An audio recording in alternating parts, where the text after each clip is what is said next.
planes. So every day we become more confident, but we think we need to have a plane, we need to have the right fuels, the hydrogen available in the right quantity at the right place at the right time, and we need the regulations to be ready. So we really need the work and the collaboration of many people around the globe to make it happen on time. But it could be a long wait until green passenger jets go mainstream. Larger aircraft with more than 150 seats are not expected to feature globally until about 2050. That means manufacturers and airlines today are under growing pressure to ramp up short-term innovations to cut their carbon. In the long term, meeting the ambitious plans for so-called green hydrogen means building a giant industry almost from scratch. To make that happen, British airline EasyJet is among those saying governments need to get involved and fast. Aviation's emissions over the last 3 decades leading up to the pandemic grew by about 80% to over 1 gigaton, and that's projected to double by 2050. According to Bloomberg NEF, about half of the airlines with the largest global market share have set net zero targets by that same date, nearly 3 decades away. Coming up, from blue sky projects to the bottom line. We'll speak with our Bloomberg NEF expert Meredith Annex and dig into their models about how hydrogen fits into the future energy mix. This is Bloomberg Green.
From Bloomberg's World Headquarters in New York, I'm Kaylee Lyons, and this is Bloomberg Green.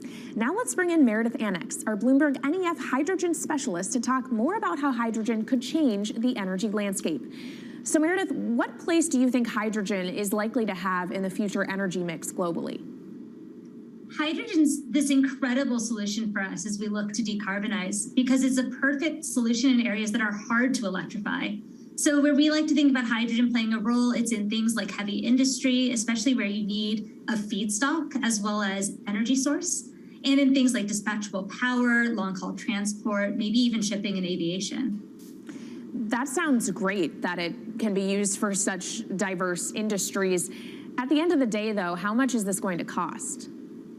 Well, that's the amazing thing about hydrogen, because depending on how you make it, it can actually see significant cost declines in the future. So when we're talking about clean hydrogen, we usually mean green hydrogen produced from renewable electricity. And in that case, your hydrogen is almost as cheap as the renewables that are used to make it. So if you're in a place with really good renewable resources, you'll be able to have cheaper hydrogen. But even in places with less good resources, we think that hydrogen can be cheaper than $1 per kilogram which is the price of unabated hydrogen today, and around $8 per million BTUs for those who prefer to think in energy units. And that can be achieved anywhere in the world by 2050, we believe. All right, so let's talk about kind of the pros and cons list. I don't know where cost fits into that, but what are the advantages to hydrogen over other renewables, and then what are the drawbacks? Yeah, main advantage is the fact that hydrogen can serve roles that electrons struggle with.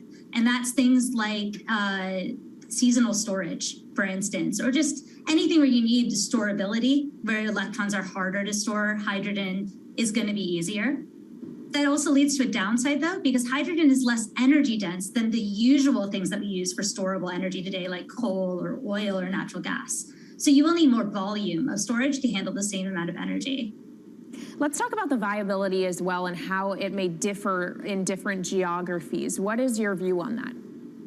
Yeah, so for green hydrogen, again, from renewable electricity, really places with the best renewable resources, things like Latin America or the Middle East, even Southern Europe, have really, really good potential for producing hydrogen. And then when you're looking at blue hydrogen, which is produced from natural gas or coal with carbon capture and storage, we do see that becoming more expensive than green hydrogen in the future, especially as renewable electricity costs come down. But that can be a viable option in places like the US Gulf Coast or Russia, where you've got good geological storage for the carbon, as well as ample natural gas that's quite cheap. All right, great breakdown. Thank you so much to our Meredith Annex, our Bloomberg NEF hydrogen specialist. And of course, you can get more from the Bloomberg NEF team on the terminal and online. And they've recently done a podcast called Hydrogen 101 as part of its Switched On series. So from iron ore titans pivoting to cleaner energy to talk of a hydrogen revolution, that's it from this week's edition of Bloomberg Green. We'll be back next week with a deep dive into the state of electric vehicles. And you can keep the conversation going by following us on YouTube, Instagram, and Twitter @Climate. I'm Kaylee Lines from Bloomberg's World Headquarters in New York, and this is Bloomberg Green.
Headlines and breaking news 24 hours a day at Bloomberg.com, the Bloomberg Business app, and at Bloomberg Quick Take. This is a Bloomberg Business Flash.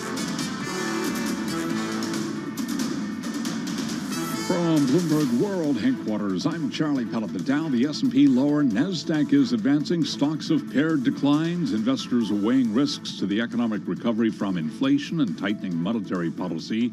Oil is declining on China's demand concerns. Right now, we have got a 6.9% drop in the price of West Texas Intermediate crude, down 70.25 a barrel right now at 106.11 on WTI. Brent crude, the global benchmark, down 6.7%. $112.53 for a barrel of WTI. S&P little change, down 1 point now, down less than 0.1%. The Dow is down 168, down 0.5. NASDAQ is up 64, a gain there of 0.5%. 10-year yield at 2.45%, and spot gold down 1.3%, $19.33 the ounce. President Biden's budget release at 2:45 Wall Street time is shaping up as a direct appeal to moderate Democrats, emphasizing deficit reduction and flexibility on social spending as the White House hopes to win support for new legislation before November's midterm elections. Wendy Schiller is director of the Alfred Taubman Center at Brown University. I don't think it does anything for anybody who's paying too much money at the gas pump today or finds that there aren't enough products on the shelves or is paying too much for rent, for food, for everything else. So it's not a short-term boost, but he's trying to lay out a message for the party they can go into the summer with that sort of positions the Republicans on the wrong side of struggling people who are struggling economically. And again, we will have the president's remarks, 2:45 Wall Street time. A key measure of lending at the largest American banks rose to the highest in almost a year, according to Fed data. J.P. Morgan Chase shares down 1.7%, Citigroup down 2.7%. Among some of the other big banks, Bank of America down 1.4%, Wells Fargo lower now by 2.4%.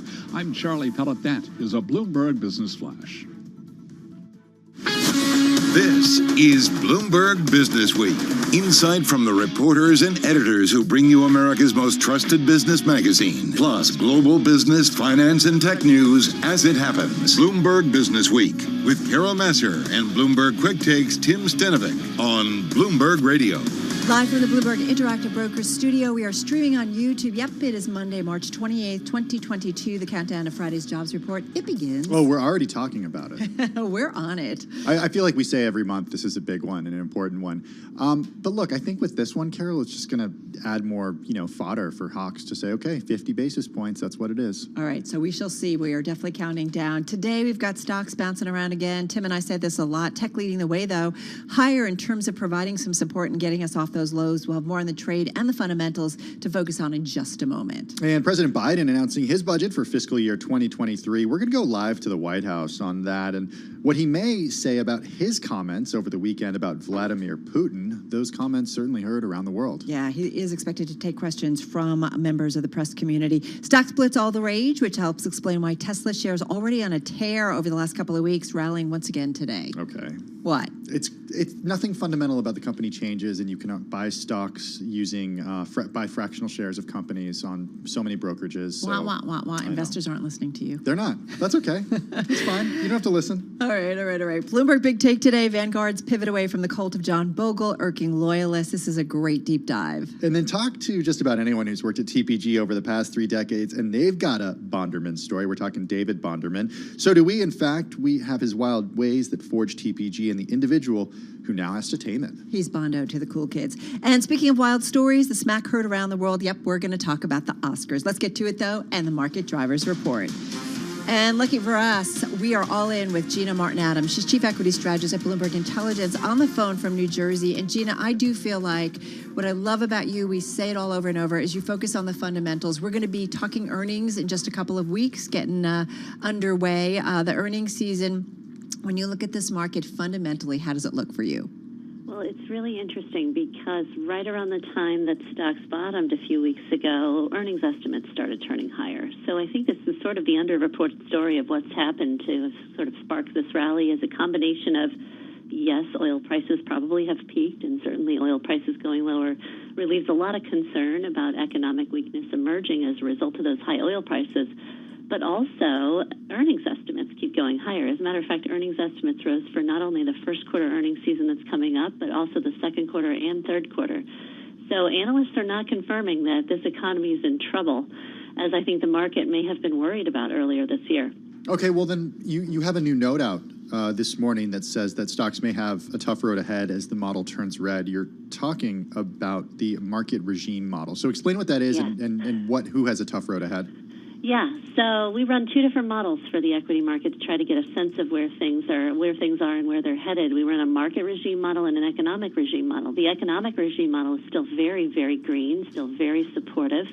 of broader conditions. That's the more fundamentally oriented model. It says, hey, fundamentals are actually quite fine right now. But the market regime model has turned significantly less optimistic. I would call it even pessimistic, suggesting that the combination of price weakness on the index, some compression in market multiples, some potential upcoming changes in money supply growth as a result of the Fed, all of those conditions suggest a short-term period of weakness for the markets on its own. And this, I think, is an important differential. The markets don't always trade purely on fundamentals. Sometimes they get ahead of fundamentals, which may have been the case in late 2021. And we're in a period of sort of correcting to get more in line with those fundamentals, which are still quite supportive. A lot more emotions, if you will, or emotional kind of behavior and thought thinking into that market regime? Yeah, I think that there certainly is some of that, because couple of the things that we measure are the percentage at which the S&P 500 is above or below its 200-day moving average, how price to book is changing on a year-over-year basis, 6-month realized volatility, bond spreads. These are all things that that tend to be pretty predictive of market performance specifically in and of themselves, right? They're very separate and distinct from economic and macroeconomic indicators, which are much slower moving, and you can see markets detach from an economic regime. And we're in one of those unique conditions now where markets are weak. There's no doubt about it. The equity market is weak. It's probably going to go through a spurt of weakness similar to 2018 or 2011 or 2015, when there wasn't anything particularly wrong with the economic situation, but we were seeing some deteriorating momentum and a weaker market had emerged. Gina, if you had to bet your house in lovely New Jersey, I can say that because I'm a New Jersey Jersey girl. Hey, if you had to bet your house on either the market regime or the economic regime, which would you do? The market regime is significantly more reliable for predicting near-term market returns. Okay. The economic regime is much better indicator of whether or not we're moving into a more recessionary condition, which could obviously have much more difficult, indicate even more difficult times to come for the market. Wait, you didn't bet the house, though. Wait. Which one if you had to bet? The only one I would bet on is the market regime right now. Okay. Just because I want to be kind of conservative considering the signals we're getting from the market itself. Okay. You got her to bet it, Carol. I know. Just checking. Just making sure I understood. Gina Martin Adams, we think about just where we were 2 weeks ago today, a serious drawdown in U.S. equities. Do we get to a place like that in the near future, or is the buy the dip kind of people lost their chance to do that? No, I think this whole year is going to be about fits and starts, highs and lows, all within a longer-term sideways range. I think that you'll have plenty of opportunities not only to buy but to sell, and it is significantly more about trading this market than investing in this market. If you have a 12 to 24 to 48-month view, I think you want to buy the dips, but this is a year that I think will be characterized by the market kind of going nowhere but churning a lot beneath the surface. Yeah, I'm anticipating, right, we're going to be talking November, December, and we'll be like, oh, yeah, we're up 3%. But we have gone all over the place, right, by the end of the year. Gina, thank you so much. Always appreciate it. Gina Martin Adams, she's our chief equity strategist at Bloomberg Intelligence, a must-read in terms of her research and her team's research on the Bloomberg. It's time for the Bloomberg Business Week Bite of the Day. It's one number that tells us a lot. Today's number is $3 billion. All right, check this out. Americans spending more on Swiss watches than anyone else, helping the U.S. reclaim the spot as the industry's top market. Exports to the U.S. rose 55% last year to more than $3 billion. Some watches are so coveted that they sell for millions at auction, and others are appreciating at a faster rate, but many still tend to lose value over the years, especially given maintenance costs. And come on, you better be reading Pursuits, because everything you want to know about watches. Yeah, some great timepiece coverage in Pursuits. Check it out at Bloomberg.com. Let's now get a check on the latest world and national news. Denise Pellegrini standing by in the 1130 newsroom in New York. Hey, Denise. Hey there. Well, billionaires may have a little bit less money to spend on those watches. When you look at President Biden's $5.8 trillion budget for fiscal 2023, all aimed at moderate Democrats, with the president's plan to cut the deficit by $1 trillion over the next decade, according to BGov's Emily Wilkins. A lot of that will actually come from a new proposed tax, a 20% minimum tax on the income and unrealized capital gains of households worth more than $100 million. And Wilkins also says the so-called billionaire minimum income tax would generate an estimated $360 billion, according to the White House. President Biden getting ready to talk about it. We'll be carrying it live for you in just a few minutes here on Bloomberg Business Week with Carol Masser and Tim Stenovic. Russian oligarch Roman Abramovich and Ukrainian diplomats reportedly suffered suspected poisoning symptoms after a recent meeting. We get more from Bloomberg's Nathan Hager.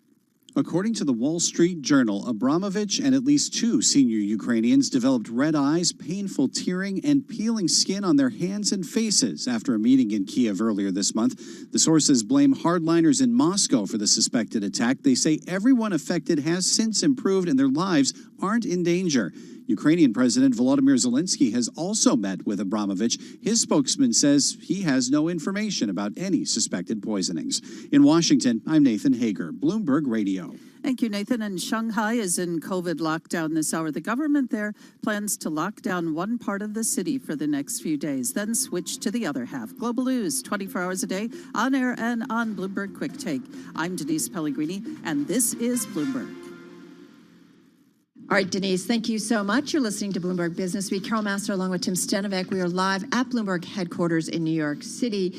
And so tracking a lot of the headlines that have to do with Russians, with Ukrainians, obviously watching the situation there as Denise was just laying out there, of course, the continuing war in Ukraine. Meantime, this story by Gaspard Sebag and Simon Lee on the Bloomberg talks about the opulent mansions of Russian billionaires in Londongrad that have already felt the sanctions below. And it really is a map that kind of lays it out here, where they are. Yeah, in a coastal corner, though, of the French Mediterranean, wealthy tycoons have also purchased sea view real estate over the years. Tucked away behind walls and tall trees, the palatial residences may be a less visible display of wealth than the billionaires' yachts that have been impounded in European ports. Still, the French government, which has set up a task force to scrutinize all relevant financial assets, says it has frozen more than €500 million worth of real estate in France, including some 30 properties. And forgive me, because I misread that first line, but it's sanctions below, right? So we've seen it play out in the London properties, and now we're talking about really in the south of France. And there is a map in the Bloomberg story that really lays it out in terms of where they are. And rich Russians, we know, have been settling there and along the southern France coasts after the fall of the Soviet Union. Several of them have been sanctioned by the EU, you know that, freezing bank accounts and other assets owned by the targeted individual. As a result, underlying property holdings can no longer be sold, mortgaged, or rented out. So they're just in limbo, right, at this point? Yeah, the story, it's a great one. Be sure to check it out. It includes a list of French Riviera estates that are tied to people sanctioned by the European Union, and it's all based on publicly available property data, court rulings, and previous news reports. Yeah, and it really gets into many of the oligarchs or Russian billionaires that we have been talking about over the last few weeks as those sanctions have been targeted in terms of whether it's a yacht, whether it's property, but all of that just put into limbo. Yeah, it's interesting seeing the international community react. Yeah, and really rally around these moves. All right, you're listening to Bloomberg Business Week. We're just getting started on this Monday.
markets, headlines, and breaking news 24 hours a day at Bloomberg.com, the Bloomberg Business app, and at Bloomberg Quick Take. This is a Bloomberg Business Flash.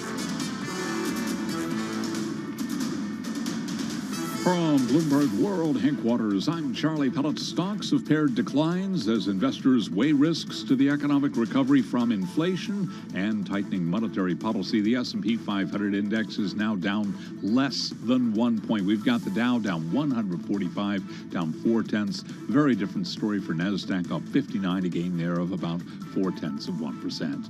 10-years up 3/30 seconds, 10-year yield 2.46%, 2-year yield 2.33%. Spot gold down 1.3%, 19.32 the ounce, while West Texas Intermediate crude is down 6.8%, 106.14 a barrel.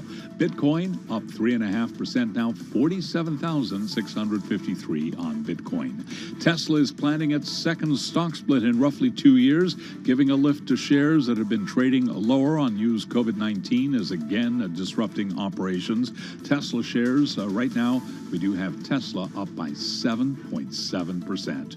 Recapping, U.S. stocks little change. The S&P is down by 1 point. I'm Charlie Pellet. That is a Bloomberg Business Flash. All right, Charlie, thank you for that update. Well, among the headlines we are following at this hour about the Russian invasion of and war with Ukraine is more businesses exiting. Credit Suisse Group and Abu Dhabi's wealth fund will stop investing in Russia, while beer makers Carlsberg and Heineken announcing plans to exit the country. So we have been following that. We've also been following what's going on with Ukraine's IT and tech community in a big way. Bhaskar Chakravorty is Dean of Global Business at the Fletcher School at Tufts University. The Dean joins us once again on the phone from Boston.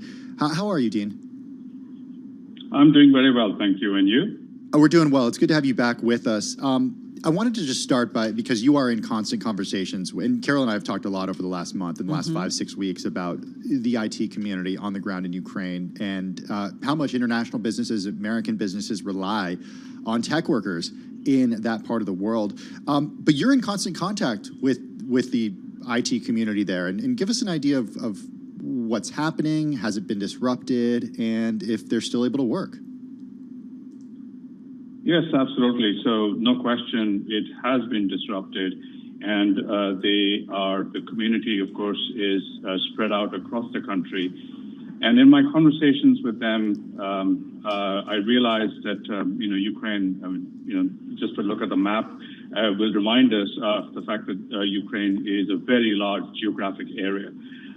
So the IT community is spread out across the country, and they literally seem to break the country up into what they call the hot zone and perhaps the cooler zones. And the cooler zones are towards the western side of the country.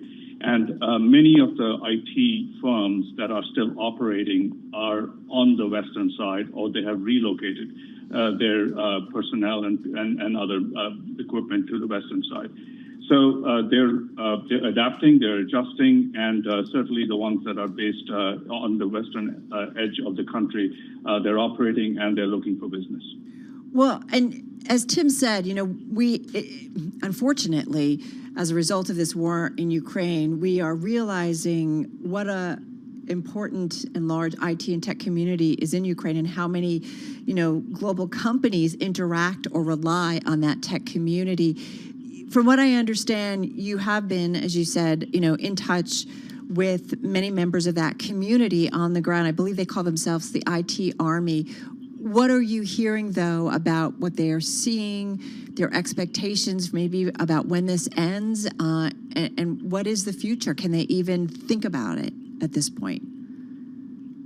Yeah, so of course, their guess as to how and when this ends is just as challenging, for them as it is for us, and us being all those of us who are watching this war in horror and shock from the outside, because the end game is still unclear. What they are doing is they have set up backup plans, and they are continuing to, at least the ones, as I mentioned, on the western side of the country, see themselves as the economic soldiers, foot soldiers, in this war.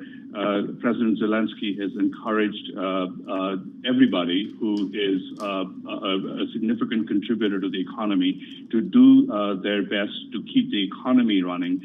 They have also, the Ukrainian government has made some significant changes to the tax code, and they have essentially made the tax scheme simple. Pay 2% tax, and it's voluntary. It's voluntary.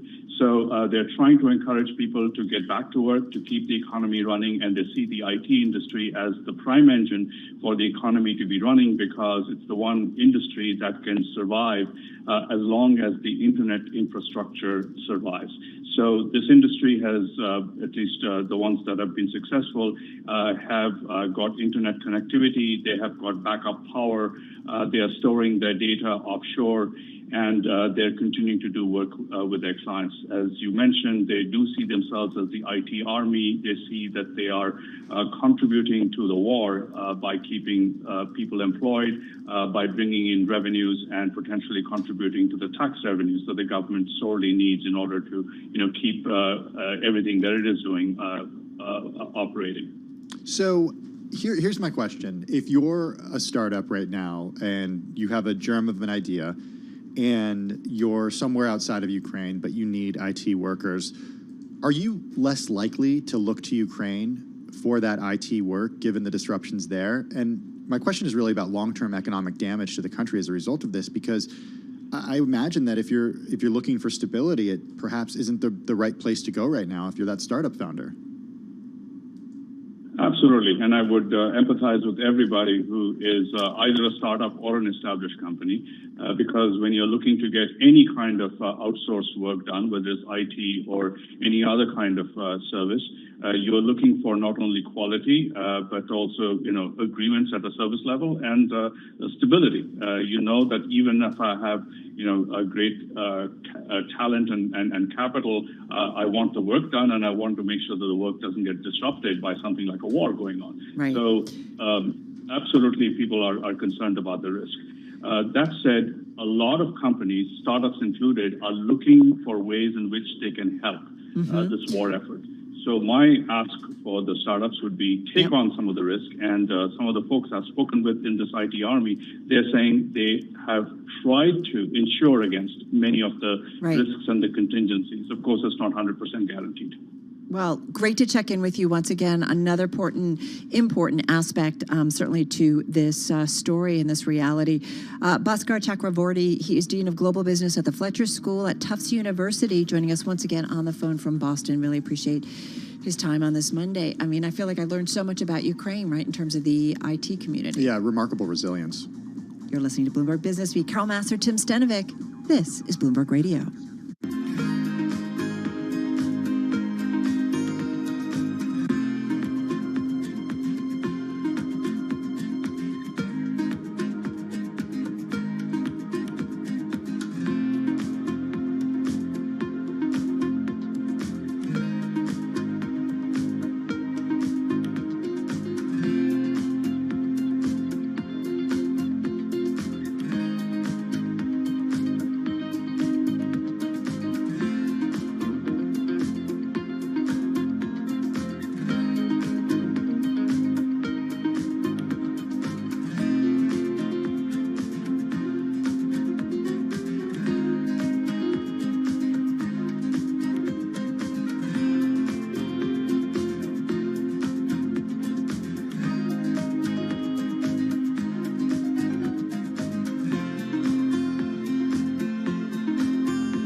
broadcasting live from the Bloomberg Interactive Broker Studio in New York. Bloomberg 1130 to Washington, D.C., Bloomberg 99.1 to Boston, Bloomberg 106.1 to San Francisco, Bloomberg 960 to the country, Sirius XM Channel 119, and around the globe, the Bloomberg Business app and BloombergRadio.com. This is Bloomberg Business Week. So when's the last time you talk about mail theft? This isn't porch pirates. We're talking about a different thing. I don't even want to be honest about this because, I'm worried about identity theft on my own after reading this. His name is John Smith. Let's just say I had some documents that did not make it to the intended destination at one point. So I have thought about this a lot. All right. We're going to get into this story in the upcoming issue of Bloomberg Business Week in just a moment. First up, let's get back to your top business stories and Charlie Pellet. Hi, thank you very much. Here's what's going on. We've got the S&P higher, the Dow lower, NASDAQ also is advancing. Stocks, though, fluctuating. Investors are weighing risks to the economic recovery from inflation and tightening monetary policy. 10-year yield right now, 2.46%. Two-year yield, 2.33%. Spot gold down 1.3%, $19.33 the ounce, while West Texas Intermediate crude is down 7% now, $105.93 for a barrel of WTI. Brent, the global benchmark, down 6.8%, $112.45 a barrel. So we've got the Dow lower, S&P, NASDAQ both higher.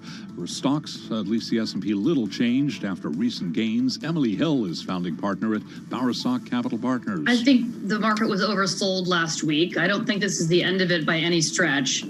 But I'm not surprised to see a rebound. I think that the investors are accepting the fact that we're in for a long, drawn-out conflict in Ukraine, and that at least for U.S. markets, we're more insulated than perhaps people feared.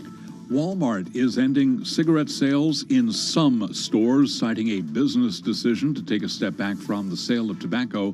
The move hit tobacco stocks today. Altria Group, which sells Marlboro, is moving lower now, down by 2.8%, down the most in about 3 weeks. Also declining today, British American Tobacco, its shares declining now by 1.5%. As for Walmart, it is up by 1.4%.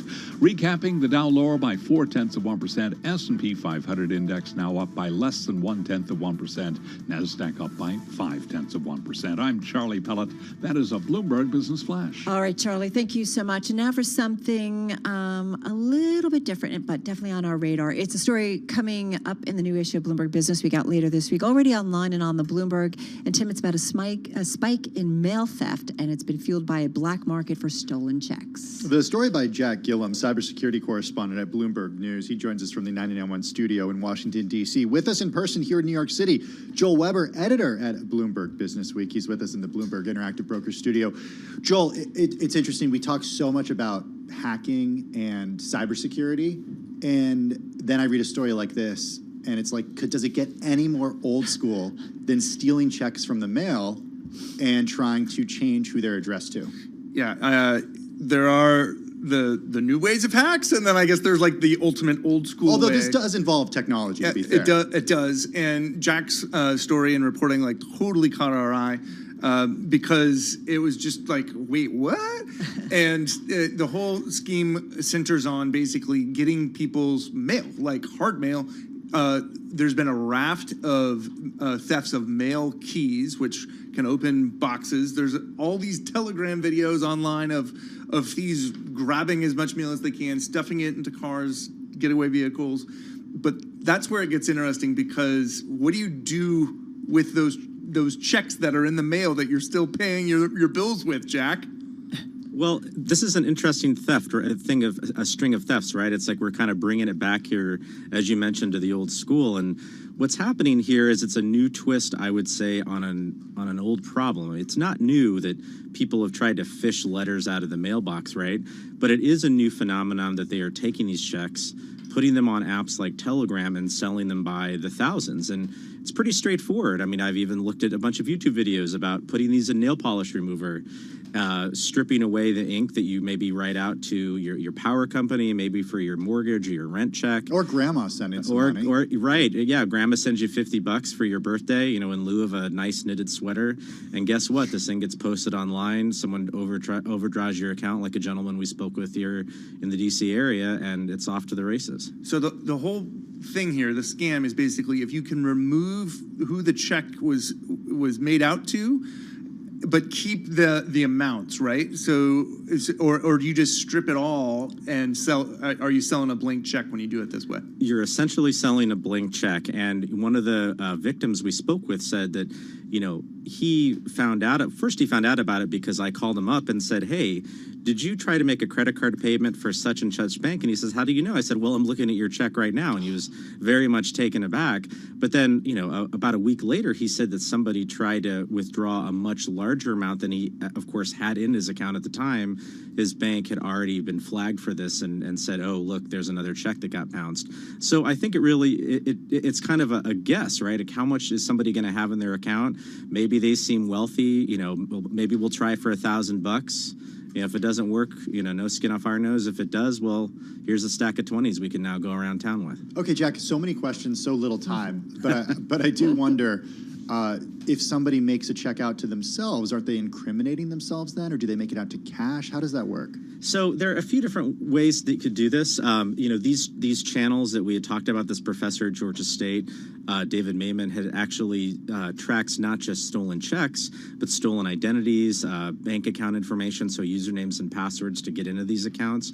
So I wouldn't put it past these folks to actually create fraudulent identities that they then use to make a check out to themselves to, a Joe Smith or maybe a less suspicious looking name perhaps, go to a check cashing place that might not be as reputable as a major bank and walk out of the bank with a stack of 20s. And these dudes and dudettes, man, they're not trying to hide, right? They actually are posting photos of themselves with piles of money. Blatant. They are. I mean, some of these videos, I have to say, no other word, is just wild. I mean, there are just stacks of mail like flowing out of this one guy's backseat when you open up at the back of it. Another guy's photograph with a real sort of ear to ear grin, pulling a stack of Andrew Jacksons out of an envelope that he just got.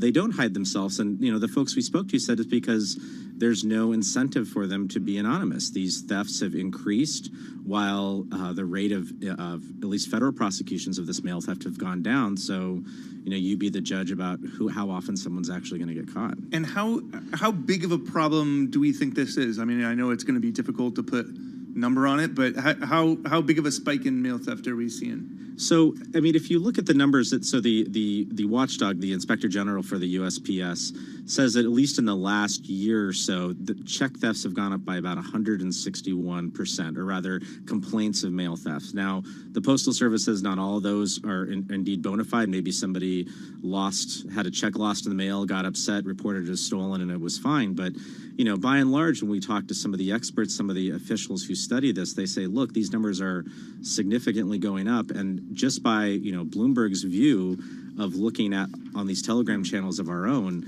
I mean, just anecdotally, every day, every hour, almost every minute, these things get posted. Unbelievable. All right, we got to leave it there. Jack Gillum, he is cybersecurity correspondent at Bloomberg News from our 99.1 studio in Washington. And our thanks to Jill Weber, editor of Bloomberg Business Week. Let's get a check on the latest world and national news. Denise Pellegrini in the 1130 newsroom in New York.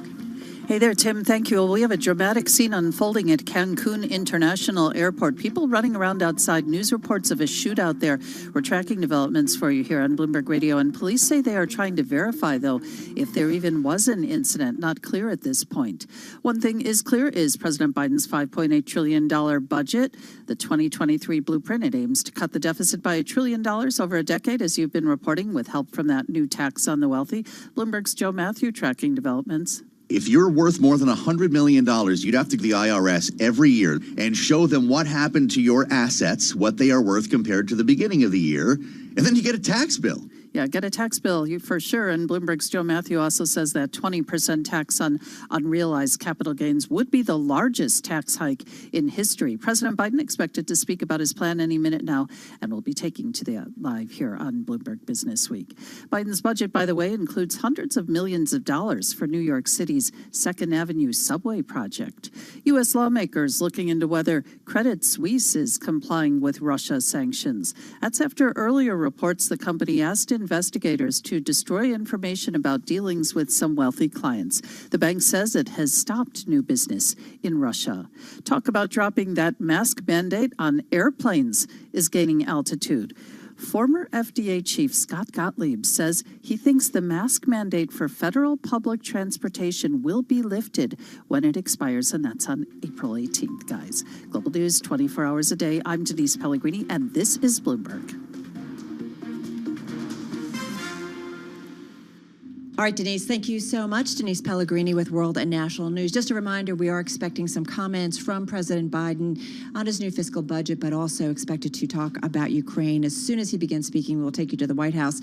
And along those measures, a couple of stories that popped up, and Tim and I wanted to bring you this. This was reported in the Wall Street Journal, Dow Jones, and this is about Russian oligarch Roman Abramovich and Ukrainian peace negotiators suffering symptoms of suspected poisoning after meeting in Kyiv earlier this month. This is according to people familiar with the matter. I think Denise talked about this a little bit. She did talk about it a little earlier. I want to bring you some additional details from this Wall Street Journal report. So it came following the meeting in the Ukrainian capital. Mr. Abramovich, who has shuttled among Moscow, Lviv, and under negotiating venues, as well as at least two senior members of the Ukrainian team, according to the Wall Street Journal, and I'm reading right from the piece here, Carol, developed symptoms that included red eyes, constant and painful tearing, and peeling skin on their faces and hands, this according to the people. They blamed the suspected attack on hardliners in Moscow, who they said wanted to sabotage talks to end the war. Again, this is coming from the Dow Jones Wall Street Journal reporting. A person close to Mr. Abramovich said it wasn't clear who had targeted the group. We'll bring you updates on that as we continue to get them. Another story that we wanted to touch on, Carol, has to do with more super yachts and billionaires who are worried about their own assets being confiscated. I've been thinking about this, like as we know, oligarchs and Russian billionaires, their assets have been seized. A lot of it, we've been talking about these big super yachts that are out there floating in the world. JP Morgan Chase, the biggest U.S. bank, behind court moves to seize a super yacht owned by a sanctioned Russian billionaire in Gibraltar. In one of the first public court actions by a bank to enforce on a debt against a sanctioned individual, JP Morgan won a court order authorizing Gibraltar's Port Authority to detain the 73-meter, that's 240 feet. You knew that, Carol, because you're a ship's person. It's the Axioma. It's owned by Dmitry Pompiansky. It's 5 decks. It boasts an infinity swimming pool, 3D cinema, and it was impounded last week. I have to say that every once in a while we're out in the water and something massive passes us and it's got like a helicopter on it and you're like, okay, that's massive. That's huge. So in terms of JP Morgan is acting pursuant to its mortgage rights. A spokesman for the Gibraltar government said in a statement Monday. As for JP Morgan, they have declined to comment on this. Pompiansky was sanctioned by the European Union. That was back on March 10th, and also by the UK some 5 days later. And like other tycoons targeted, has sought to restructure his key assets. He's offloaded his stake in TMK. It's the biggest steel pipe maker in the country, and left its board of directors. We should note his representatives did decline to comment. Now, JP Morgan, which says its direct exposure to Russia is small, has been, quote, actively unwinding its Russian business and pushed out Herman Greff, the boss of Sberbank, as I believe, am I saying it right, Sberbank, and a former Russian minister from its star-studded International Council. Again, I'm reporting from what the Dow Jones story is saying. The nation wasn't included among the bank's top 20 country exposures outside the U.S., according to a regulatory filing last month. You know this, we've been doing it, all the news organizations.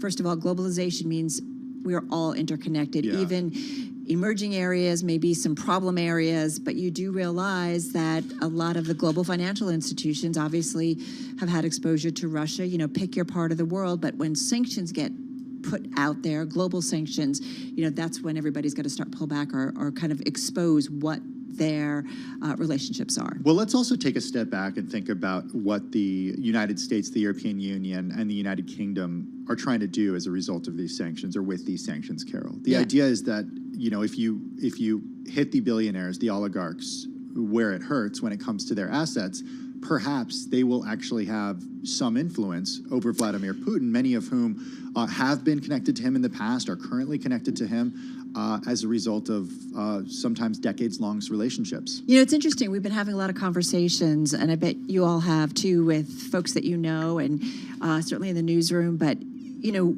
what is the ability of these Russian oligarchs to put pressure on Vladimir Putin? There are some who've come out and said, we're not part of that inner circle, that there's another inner circle that the Russian president really listens to. This has definitely been an economic war that has been levied by the world in terms of putting pressure on Russia, and there certainly is an impact. But there is that question about what do these oligarchs pick up the phone and say, cut it out? Like, I don't think people truly know. Especially at a time when it's been widely reported that Vladimir Putin's inner circle is just smaller and smaller as a result of his own paranoia, not just about COVID, but about people close to him being dangerous to him. Yeah, exactly. We're going to continue monitoring this. We are, of course, waiting for President Biden also to lay out a domestic policy in terms of the fiscal budget, but also address Ukraine. In the meantime, let's get back to Charlie Pellet and a check on your top business stories. Indeed. I thank you very much, Carol Master. Right now, we have got the S&P pushing higher, up by 6 points, very close to session highs, up by about 0.1%. S&P 500 has been trading, though, little changed in a narrow range. We've got the Dow down 101 now, down 0.3%. NASDAQ Composite Index up 88, gain there of 0.6%. 10-year yield 2.46%. Spot gold right now down 1.3%, 19.33 the ounce, and West Texas Intermediate crude is tumbling 6.8%, 106.12 for a barrel of WTI. So the Dow, the S&P, NASDAQ all trading mixed. Oil is declining on China lockdown concerns. Worth repeating on crude, down 6.8% right now, 106.15 a barrel. I'm Charlie Pellet. That is a Bloomberg Business Flash. All right, Charlie, thank you so much. Charlie Pellet with a Bloomberg Business News Flash. Just to set the stage here on this Monday, another busy Monday here. We are, for those who are watching on YouTube, but also listening on Bloomberg Radio, Tim and I are just watching a feed that is from the White House. We are expecting President Biden to step up to a podium any moment now and to talk specifically about his budget, his latest 2023 fiscal budget, and lay out some terms. We've been talking and reporting about potentially a tax hike for some of the richest citizens in the United States. But at the same time, Tim, he's expected to address some of the comments he made over the weekend regarding Russian President Vladimir Putin. If he doesn't address them outright, then perhaps journalists in the room will ask him. We are looking at a live feed right now as we do await the president at the White House, and we do see reporters are gathered there. And we have seen... typically what happens is you see people go up and test the microphone, go up to the lectern. We've already seen a few folks do that, right? We've seen a few folks do that already. I'm looking at the White House pool report, Carol, and after the president's remarks on the budget, he's set to take a few questions from reporters in attendance. Following his remarks, we're also going to hear from the budget director as well as the director of the Council of Economic Advisors. They're going to do an on-camera briefing, so we will get additional details then as well. Yeah, absolutely, and it is expected to be a $5.8 trillion budget request designed to appease moderate Democrats. That's what he is expected to lay out, with a proposal that emphasized deficit reduction, additional funding for police and veterans, and flexibility to negotiate new social spending programs. Let's not forget, in the background is his massive infrastructure program, right? Physical infrastructure as well as social infrastructure that continues to be out there. All in the background of an inflationary environment as well, Carol. Congress historically sets presidential budgets aside, and razor-thin Democratic majorities mean that most proposals stand a slim chance of passing, but they do form a key messaging device. The White House included measures that would add up to the biggest tax increase in history in dollar terms, helping stabilize deficits relative to the size of the economy. It's an interesting time that there is so much going on domestically as well as globally, right? We understand, obviously, the focus of all global leaders, particularly those over in Europe, but of course the U.S. President Biden just back from a trip over there, meeting with NATO allies and members, G7 members, EU members, to talk about the war in Ukraine specifically. So that is certainly going on. But domestically, there's a lot of issues. And as you mentioned, inflation among them. We have a very tight labor market, but a lot of polls have come out, and there are those that are dissatisfied with maybe some of the domestic policy that's out there so far. I want to go through some of these numbers here, Carol. They're worth repeating. The 2023 budget calling for $1.598 trillion in so-called discretionary spending. So that means that areas that aren't linked to mandatory programs like Social Security, $813 billion for defense-related programs, and $769 billion for domestic spending. That would mark a 5.7% increase from the omnibus spending bill for for the 2022 fiscal year that was signed by President Biden earlier this month. Well, and what's interesting too is, especially when we talk about deficit reduction, how do you get there? And how do you also pay for some of the spending programs that are out there? And we've certainly seen one of the constant back and forth has been about taxing millionaires, right? The millionaire tax or billionaire tax or what have you. But that has certainly been an issue that has been out there for several years now. So the president, you might have read over the weekend because some of the details of this program leaked over the weekend, the president calling for more than $2.5 trillion in tax hikes on wealthy and large corporations over a decade, on top of the nearly $1.5 trillion of increases that were included in the House's version of the Build Back Better plan. So this is the interesting part here, right? Because the Democrats have long thought of different ways or tried to tax the extremely wealthy in this country who they argue don't pay their fair share of taxes. And look, Carol, you and I know they have an army of lawyers that help them get to this point. The proposal adds a 20% minimum tax on the unrealized capital gains for households worth at least $100 million. This would be a political win for progressives who have been pushing Biden to target the mega wealthy.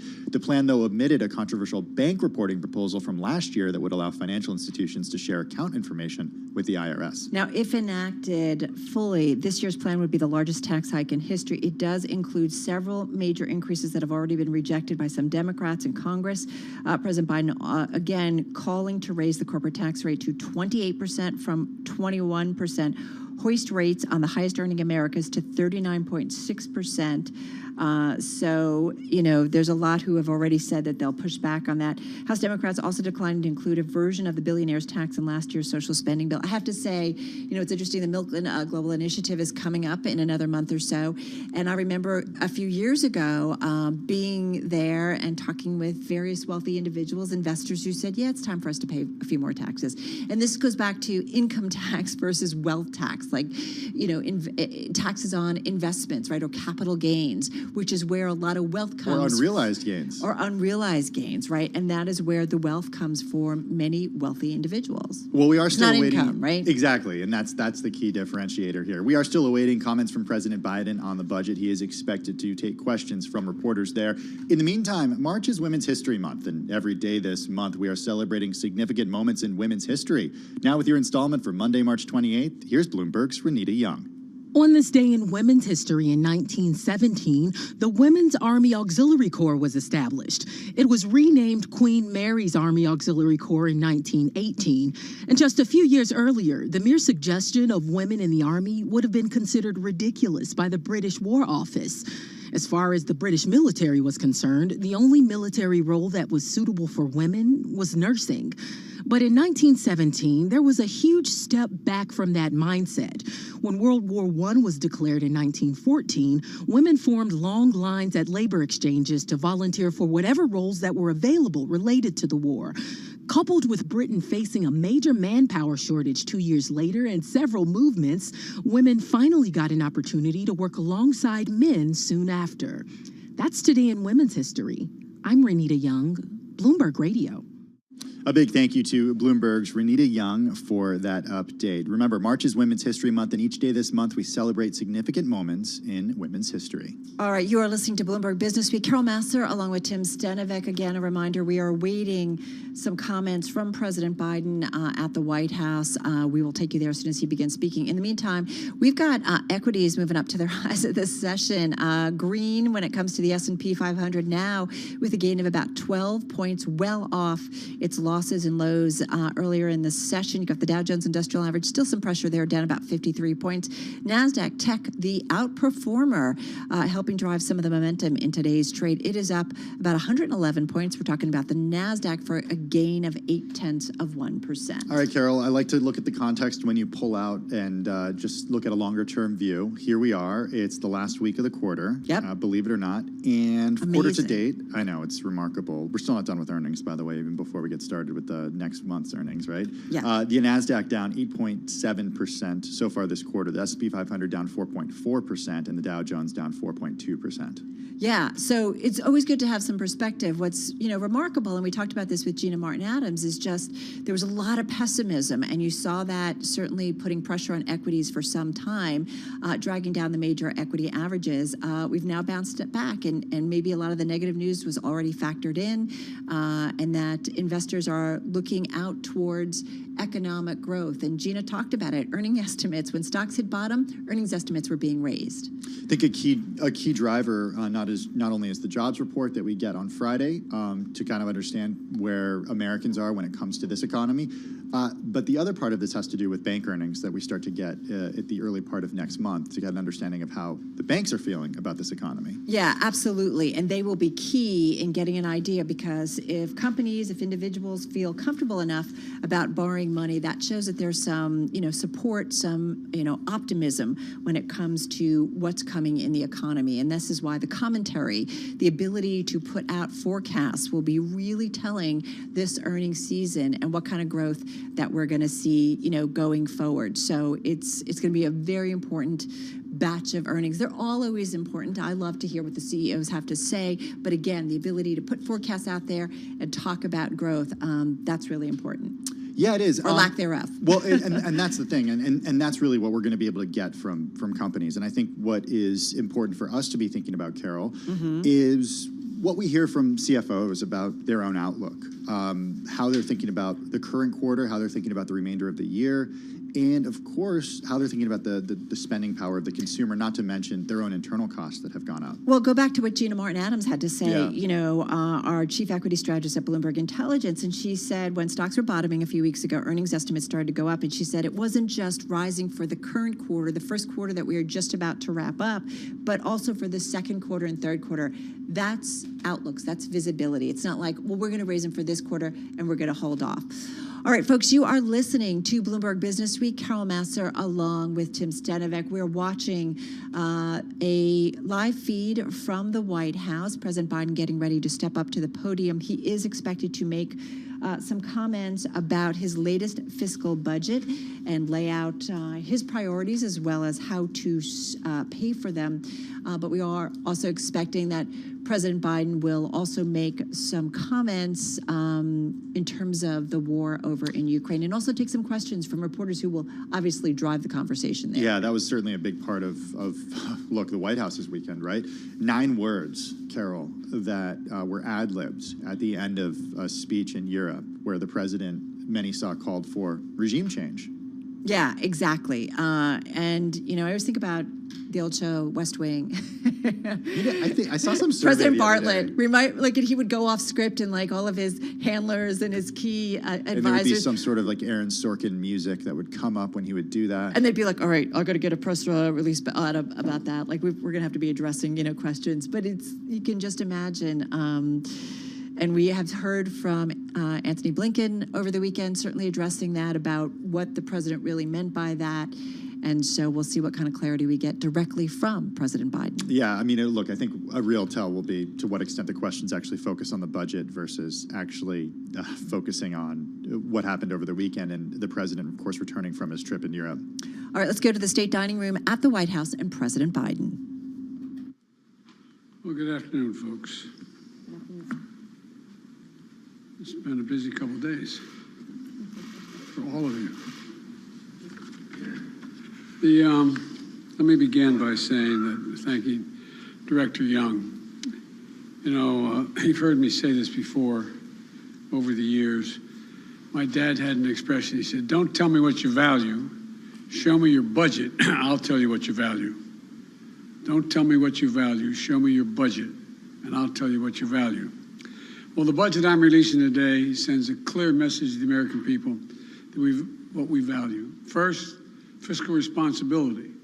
Second, safety and security. And thirdly, the investments needed to build a better America. The first value is fiscal responsibility. The previous administration, as you all know, ran up record budget deficits. In fact, the deficit went up every year under my predecessor. My administration is turning that around. Last year, we cut the deficit by more than $350 billion. This year, we're on track to cut the deficit by more than $1,300 billion. $1,300 billion. That would be the largest one-year reduction in the deficit in U.S. history. And here's how we're achieving this record deficit reduction. First, we're growing the economy. We've created a record 6.7 million jobs since I took office, and we've generated a GDP growth of 5.7%, the best economic growth we've seen in this country in over 40 years. This has led to a substantial increase in government revenues and dramatically improved our fiscal situation. Secondly, this record economic and job growth has made it possible for us to responsibly and significantly cut back on emergency spending. Earlier in the pandemic, it was right to give people help to make ends meet and to keep this economy going. Because of the progress we've made dealing with these emergencies, the labor market is strong and unemployment claims are at historic lows. We ended the pandemic unemployment assistance programs because Americans are back to work.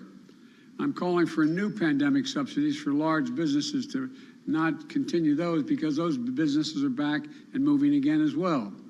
But because we have to put this economy in a strong foundation, even the Delta and Omicron variants of COVID-19 and the cost of Putin's aggression in Ukraine have not required an additional fiscal package for state and local governments. But we still spend what we need to spend to continue to fight COVID. But those expenditures will be dramatically less than last year. Compared to 2020, we're reducing the size of the deficit relative to our economy by almost 2/3, reducing inflationary pressures, and making real headway cleaning up the fiscal mess I inherited. After my predecessor's fiscal mismanagement, we were reducing the Trump deficits and returning our fiscal house to order. Now, the budget I'm releasing today will continue this approach. It makes prudent investments in economic growth and more equitable economy while making sure corporations and the very wealthy pay their fair share. And I would add, nobody making less than $400,000 a year will pay a penny more in federal taxes. We can do this by, one, passing legislation that lowers costs for families on things like child care, health care, and energy costs, while lowering our deficit at the same time. We can give hardworking parents raising children tax relief that gives them just a little bit of breathing room and lowers child poverty. We can give Medicare the power to negotiate lower prescription drug prices. This will bring down the cost for seniors and reduce the deficit by hundreds of billions of dollars. Congress can do this all right now. They're debating it now. We can also restore fiscal responsibility. The Trump tax cuts added $2 trillion in deficit spending and largely helped the rich and the largest corporations. Under my plan, as I said, no one making less than $400,000 a year will pay additional single penny in taxes. No one. If you don't make $400,000, you're not going to pay a single penny in additional federal taxes. And the wealthy and corporations will finally begin to pay their fair share. For most Americans, the last few years were very hard, stretching them to the breaking point. But billionaires and large corporations got richer than ever. Right now, billionaires pay an average rate of 8% on their total income. 8%, that's the average they pay. Now, I'm a capitalist, but if you can make $1 billion bucks, great. Just pay your fair share. Pay a little bit. A firefighter and a teacher pay more than double the tax rate that a billionaire pays. That's not right. That's not fair. And my budget contains a billionaire minimum tax because of that. A 20% minimum tax that applies only to the top 1/100th of 1%. 1/100th of 1% of the Americans will pay this tax. The billionaire minimum tax is fair, and it raises $360 billion that can be used to lower costs for families and cut the deficit. As I said, my budget also ensures the corporations pay their fair share. In 2020, there were 50 Fortune 500 companies that made $40 billion in profit combined, but didn't pay a single solitary cent in federal taxes. My budget raises the corporate tax rate to 28%, far lower than the rate it was between World War II and 2017 when it was lowered as it is today. Last year, I rallied more than 100, some of you were overseas with me, 130 countries to agree to a global minimum tax for corporations doing business in their countries, to put an end to a tax system that rewards multinational corporations for shipping the jobs and profits overseas and avoiding taxes at home. It's my hope that Congress enacts this law this year so I can sign it and we can get to work. The second value my budget reflects is security. Security at home and security abroad. My budget tackles security in two key ways. First, it secures our communities at home. This is an issue families in every part of the country face. I've said it before. The answer is not to defund our police departments. It's to fund our police and give them all the tools they need, training and foundation and partners and protectors that our communities need. The budget puts more police on the street for community policing, so they get to know the community they're policing, allows the Bureau of Alcohol, Tobacco, and Firearms and the FBI to hire the agents they need to help fight gun crime and other violent crimes in our communities, and funds body cameras and make sure police work with our local communities and are accountable to these communities. It funds crime prevention and community violence intervention, drug treatment, mental health, criminal justice reform, and re-entry for people coming home after incarceration. All demonstrable ways to reduce crime and proven ways. Security also means national and international security. This budget provides the resources we need to keep Americans safe, ensuring that our military remains the best prepared, best trained, best equipped military in the world. This budget also provides additional funding to forcefully respond to Putin's aggression against Ukraine and its economic, humanitarian, and security consequences. The world has changed. In addition to dealing with terrorist organizations, for the second quarter of the 21st century, we're once again facing increased competition from other nation states, China and Russia, which are going to require investments to make things like space and cyber and other advanced capabilities, including hypersonics. And this will be among the largest investments in our national security in history. Some people don't like the increase, but we're in a different world today. America is more prosperous, more successful, and more just when it is more secure.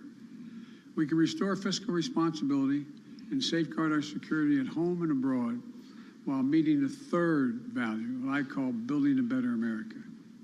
Let's provide universal preschool, cap the cost of child care at 7% of a family's income. Like many families, that would cut the cost of child care in half. It'll make college more affordable.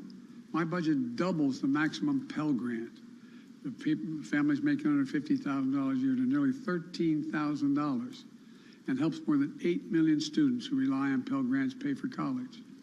My budget invests in building more homes to keep us up to deal with the skyrocketing cost of housing for the middle class and the poor. My budget lowers family energy costs with tax credits to help people make their homes more efficient. Research and development to broaden the reach of solar and build a clean energy future. My budget also invests in other areas of bipartisan common good. I call them unity agendas. I spoke to them at the State of the Union. Beating the opioid epidemic, taking on challenges of mental health, supporting our veterans, and ending cancer as we know it. This budget includes investments to get Americans the mental health services they need, and we need them.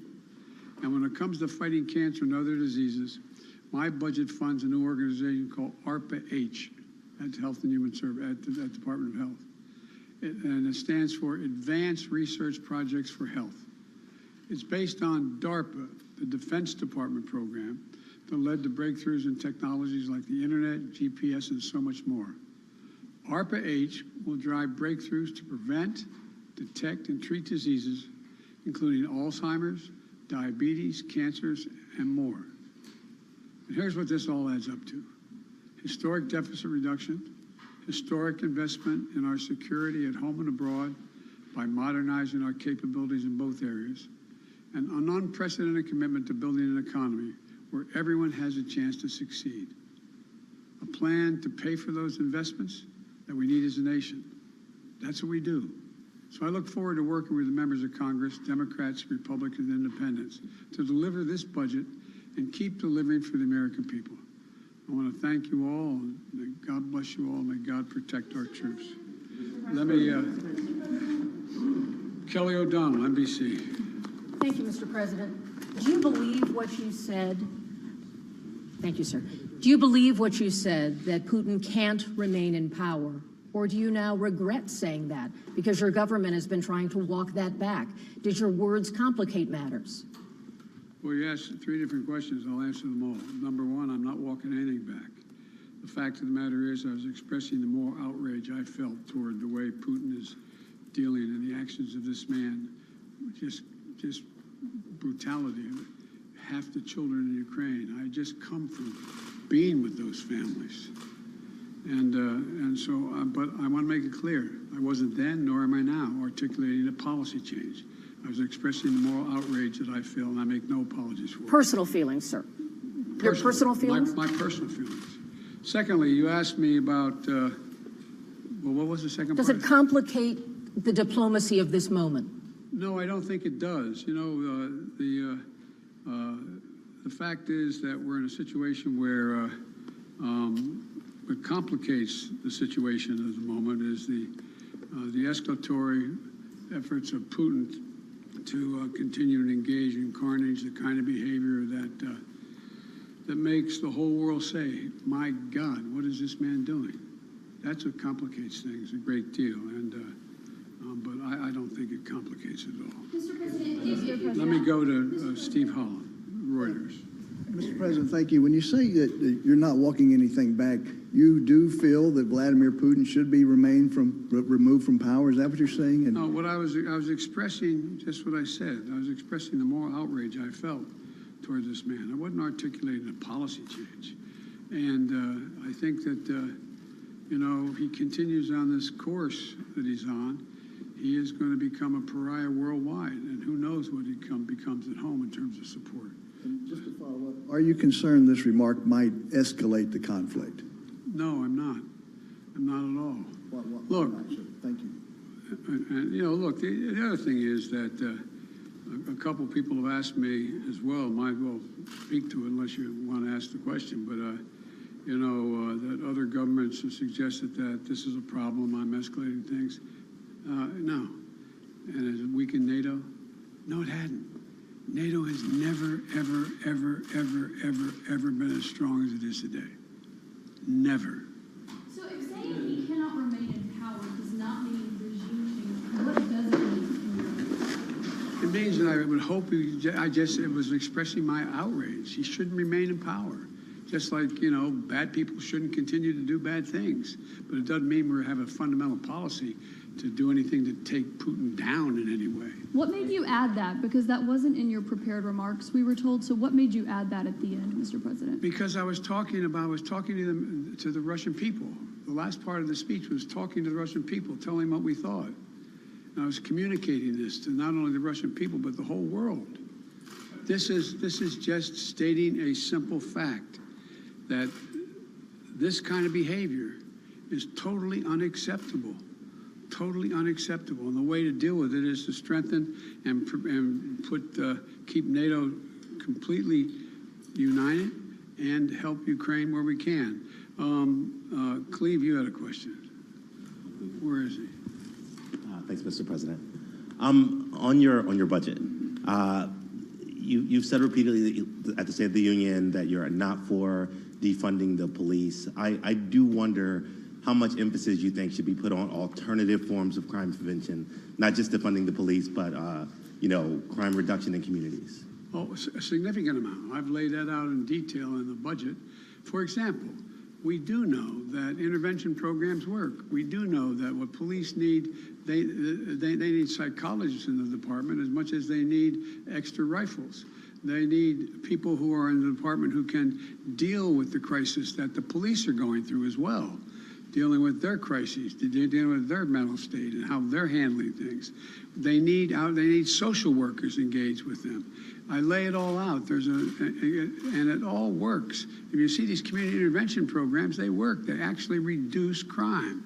They significantly reduce crime. So that's a big piece of it. Just a follow-up. Is any of it related to political pressure from Republicans saying that Democrats are soft on crime, that you guys are careening to the left? Isn't that kind of fascinating? When I first got elected, I was being beat up because I supported the police too much for the previous 30 years. No, that's what I think. Ozma.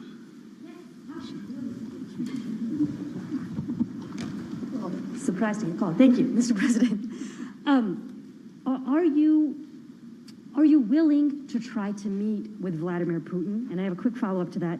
When you last met with him face-to-face in Geneva, you had described that as a productive conversation. You said that he did not want a Cold War.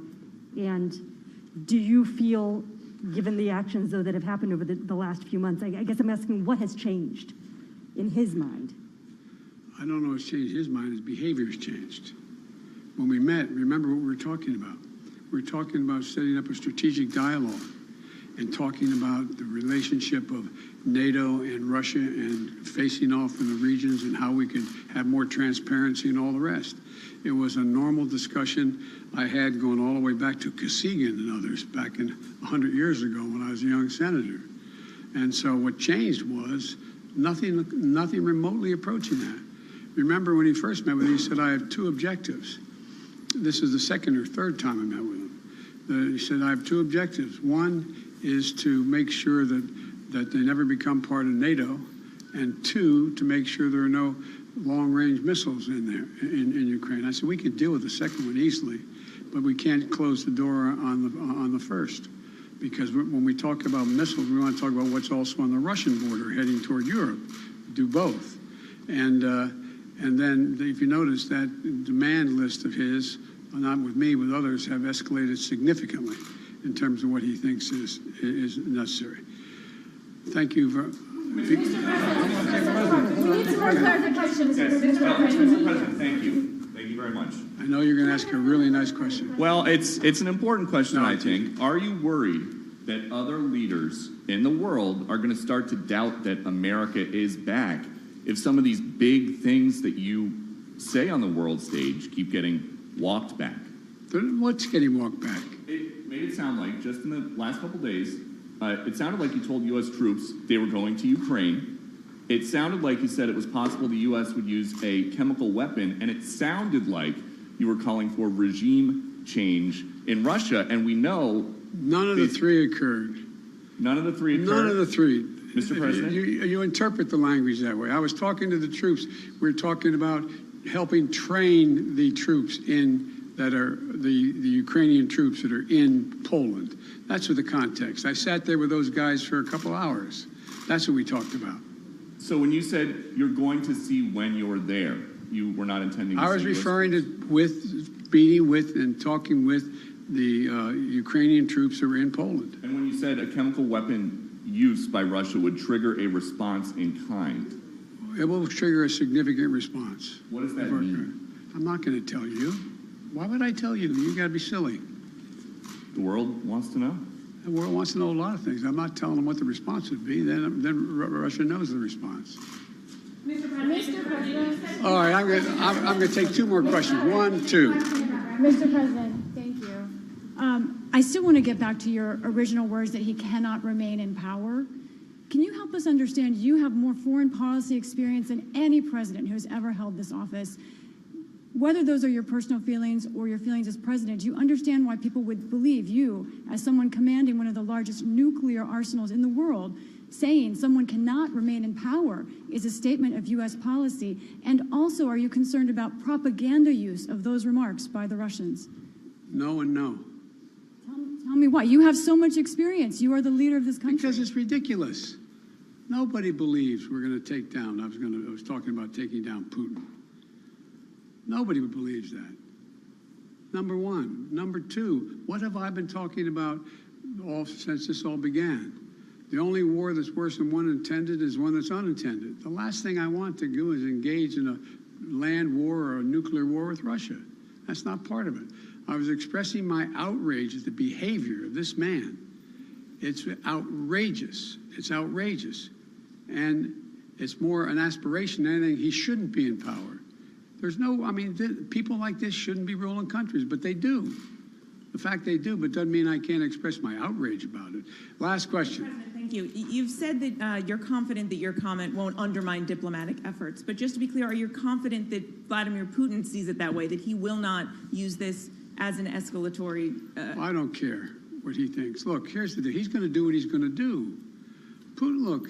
But you're not concerned that he may see your language and view that as a sign of a reason for escalation, use that as an excuse to escalate, given his recent behavior? Given his recent behavior, you should, excuse me, I shouldn't say that to you. Given his recent behavior, people should understand that he is going to do what he thinks he should do, period. He's not affected by anybody else, including, unfortunately, apparently his own advisors.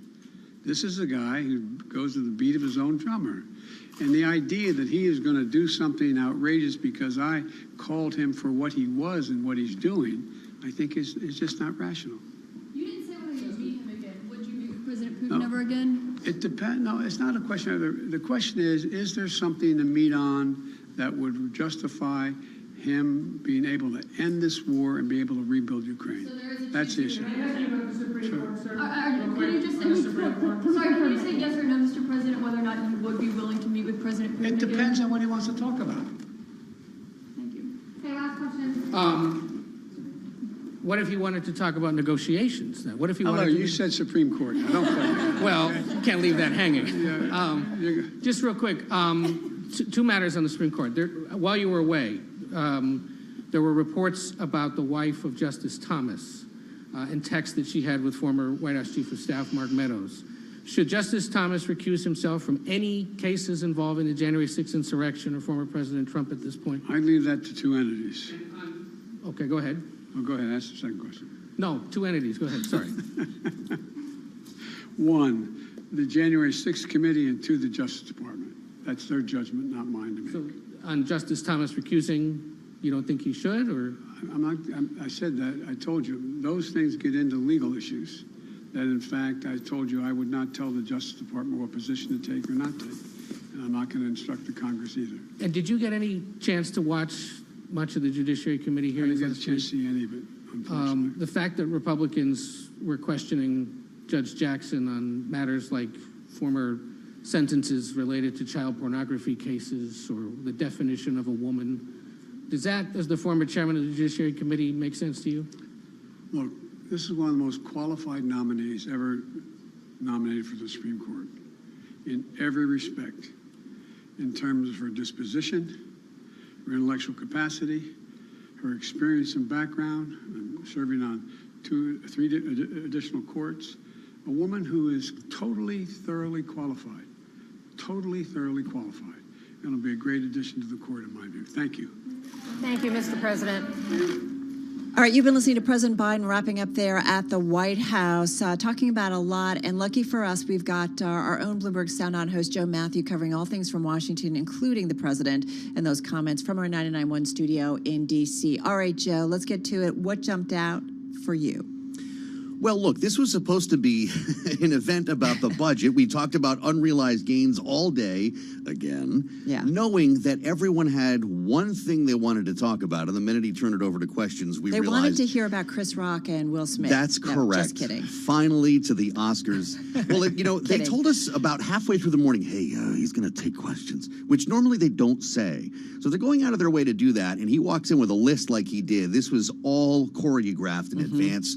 They didn't think the walk back, I guess, was strong enough over the weekend. But how about it? Joe Biden just told the world, I'm not walking anything back. And that, by the way, doubling I suspect down, will kind be, of, right? Well, kind of. The thing is, yes, he says, I was expressing my outrage.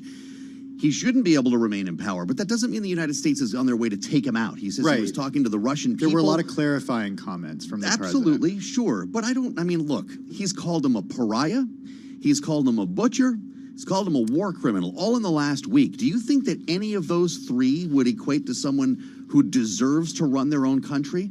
So technically, the president really didn't say anything new on Saturday night. It's just the way he said it that got everyone freaked out. Well, speaking of freaked out, it sounds like NATO allies and folks over in Europe were pretty freaked out. But I do wonder, is President Biden maybe the fall guy for being tougher in this situation because it's easier for the U.S. to do so than European leaders? Well, look, so you're sounding a little more like some of those who think he said this on purpose, that he planned to say it, as opposed to ad-libbing it. And it brings us back to the tear down this wall speech. And I remember speaking with Ed Rollins, Ronald Reagan's political advisor at the time, who said it was in the speech, the State Department wanted it out. It was removed from the speech because it would be too incendiary for him to say that. Ronald Reagan told Ed Rollins in the car, I'm putting it back in. And without it being in the script, he set it up there, of course. Yeah. And it became one of the most famous presidential speeches of all time. I'm not suggesting that this will be, but sometimes presidents like to give a little jab in the ribs when they're up there. Yeah. How do the comments like this, and then also the focus on comments like this here in the U.S., how does that play internationally? How does it potentially play in Russia? Not great. Look, as far as Russia goes, that is kind of its own thing. And if the president says he was speaking directly to the Russian people, well, I guess we'd have to ask them how they feel about this. But we know that there was concern in Europe. Even Emmanuel Macron even said out loud, like, this stuff, by the way, the butcher comment too, does not help us when we sit down to talk about a ceasefire. But on the other side of that coin, are we sitting down with war criminals? And should they be trusted in negotiations? There are no answers to these questions. Joe, I can't help but feel, too, that the president was shaped by the last few days that he spent over in Europe. How could it not be? Well, and he said that, too. Look, he's an emotional guy. Drop him in the middle of a refugee camp for the day and have him look at the images that we're seeing coming out of the cities in Ukraine. And yes, absolutely. It's actually almost amazing to me that he didn't say more than that. I'll never forget when he came to Boston on the anniversary of the marathon, yelling out loud, "You own the finish line." He likes doing that. Although it's interesting, he whispered twice today. He likes doing that too. It's quite a range in this. He does like whispering, approach. Right? He really does, for emphasis, strangely. Then we all start whispering and say, why are we whispering? We do that on air because it does catch people's attention. Right, it's true. Well, Joe, let's think big picture here. We're more than a month into this conflict. It's hard to believe that Russia's invasion of Ukraine happened more than a month ago. It really is. As the president wrapped up his European trip, a lot of the focus, of course, has been on the comments, the 9 words. And, of course, we saw that from the press corps today. But what else do we need to be watching in terms of progress here? Well, I think getting some of the aid that has, we just went through an enormous amount of exercise here trying to get money and materials to Ukraine. We need to get it through the pipe now. There's a lot of stuff between the U.S., between Europe and Ukraine that needs to be delivered, and it will probably go a long way to helping Ukraine kind of figure out where it's going here and whether this is in fact going to be a long-term standoff. Yeah. Because this is incredibly deadly what's going on right now. They did double down on their ask for fighter jets. Maybe that's something that gets loosened up, although the Pentagon doesn't seem to think so. The Russians, because they are so bogged down, have started firing more powerful weapons from further distances. And I don't think the Ukrainians are necessarily ready to start flying MiGs to Moscow. So a lot of this stuff is coming from outside of the country now. When we talk about closing the skies, that might be better served with ground-to-air missiles, defense systems, as opposed to fighter jets. But I don't think that argument's about to end. Yeah, and hard to just think about the continuing physical and human carnage that we continue to see, certainly in Ukraine. Joe, before we let you go, he did set out there to do his fiscal 2023 budget proposal that obviously got buried. Is there anything that you think about the Bloomberg audience needs to kind of focus on in terms of what the president had to lay out on that front? Well, look, we have a couple of wealthy people who listen to this broadcast, and he was talking to you. If look, I don't know how many IRS agents would need to be hired to enforce the taxing of unrealized gains, but it's getting a little bit of an eye roll here. This is something that we're going to talk about, but we're not likely to do. Even the Democratic chair of the House Ways and Means Committee does not like this idea. Apparently, Joe Manchin, Kyrsten Sinema are not going to vote for it. So I guess the one thing I would tell people is there's a spending plan here. It won't look like this when they're done, and you probably don't need to lose sleep over the unrealized gains. Oh, well, because I was worried with my. I know you. $100 You got that kind of an account. You got to worry about Been sweating. $100 million. I don't know how many overseas accounts he's got. He Neither does the IRS. Wait a minute. He's kidding. He's kidding. Joe Matthew, you're the best. Host of Bloomberg Sound On, coming your way at 5 p.m. Wall Street time right here on Bloomberg Radio. Well, let's get over to get a check on the markets. Charlie Pellet standing by with about a half hour to go. Hey, Charlie. Yeah, well, hello there. We've got the Dow lower, the S&P, NASDAQ. They are both in the green. Stocks held on to gains during the president's remarks. The S&P up right now by 18 points. That is a gain of 0.4%. Dow Jones Industrial Average lower, little change, down less than 0.1% right now, narrowing its loss to just 10 points. NASDAQ up 148, higher now by 1.1%. 10 years up 3/32, 10-year yield 2.46%. Spot gold down 1.9%, $19.21 the ounce. Crude, a big story, now tumbling by 9%. West Texas Intermediate crude now at 103.68 a barrel. Recapping, stocks mixed. S&P up 18, close to the best level of the day right now, up by 0.4%.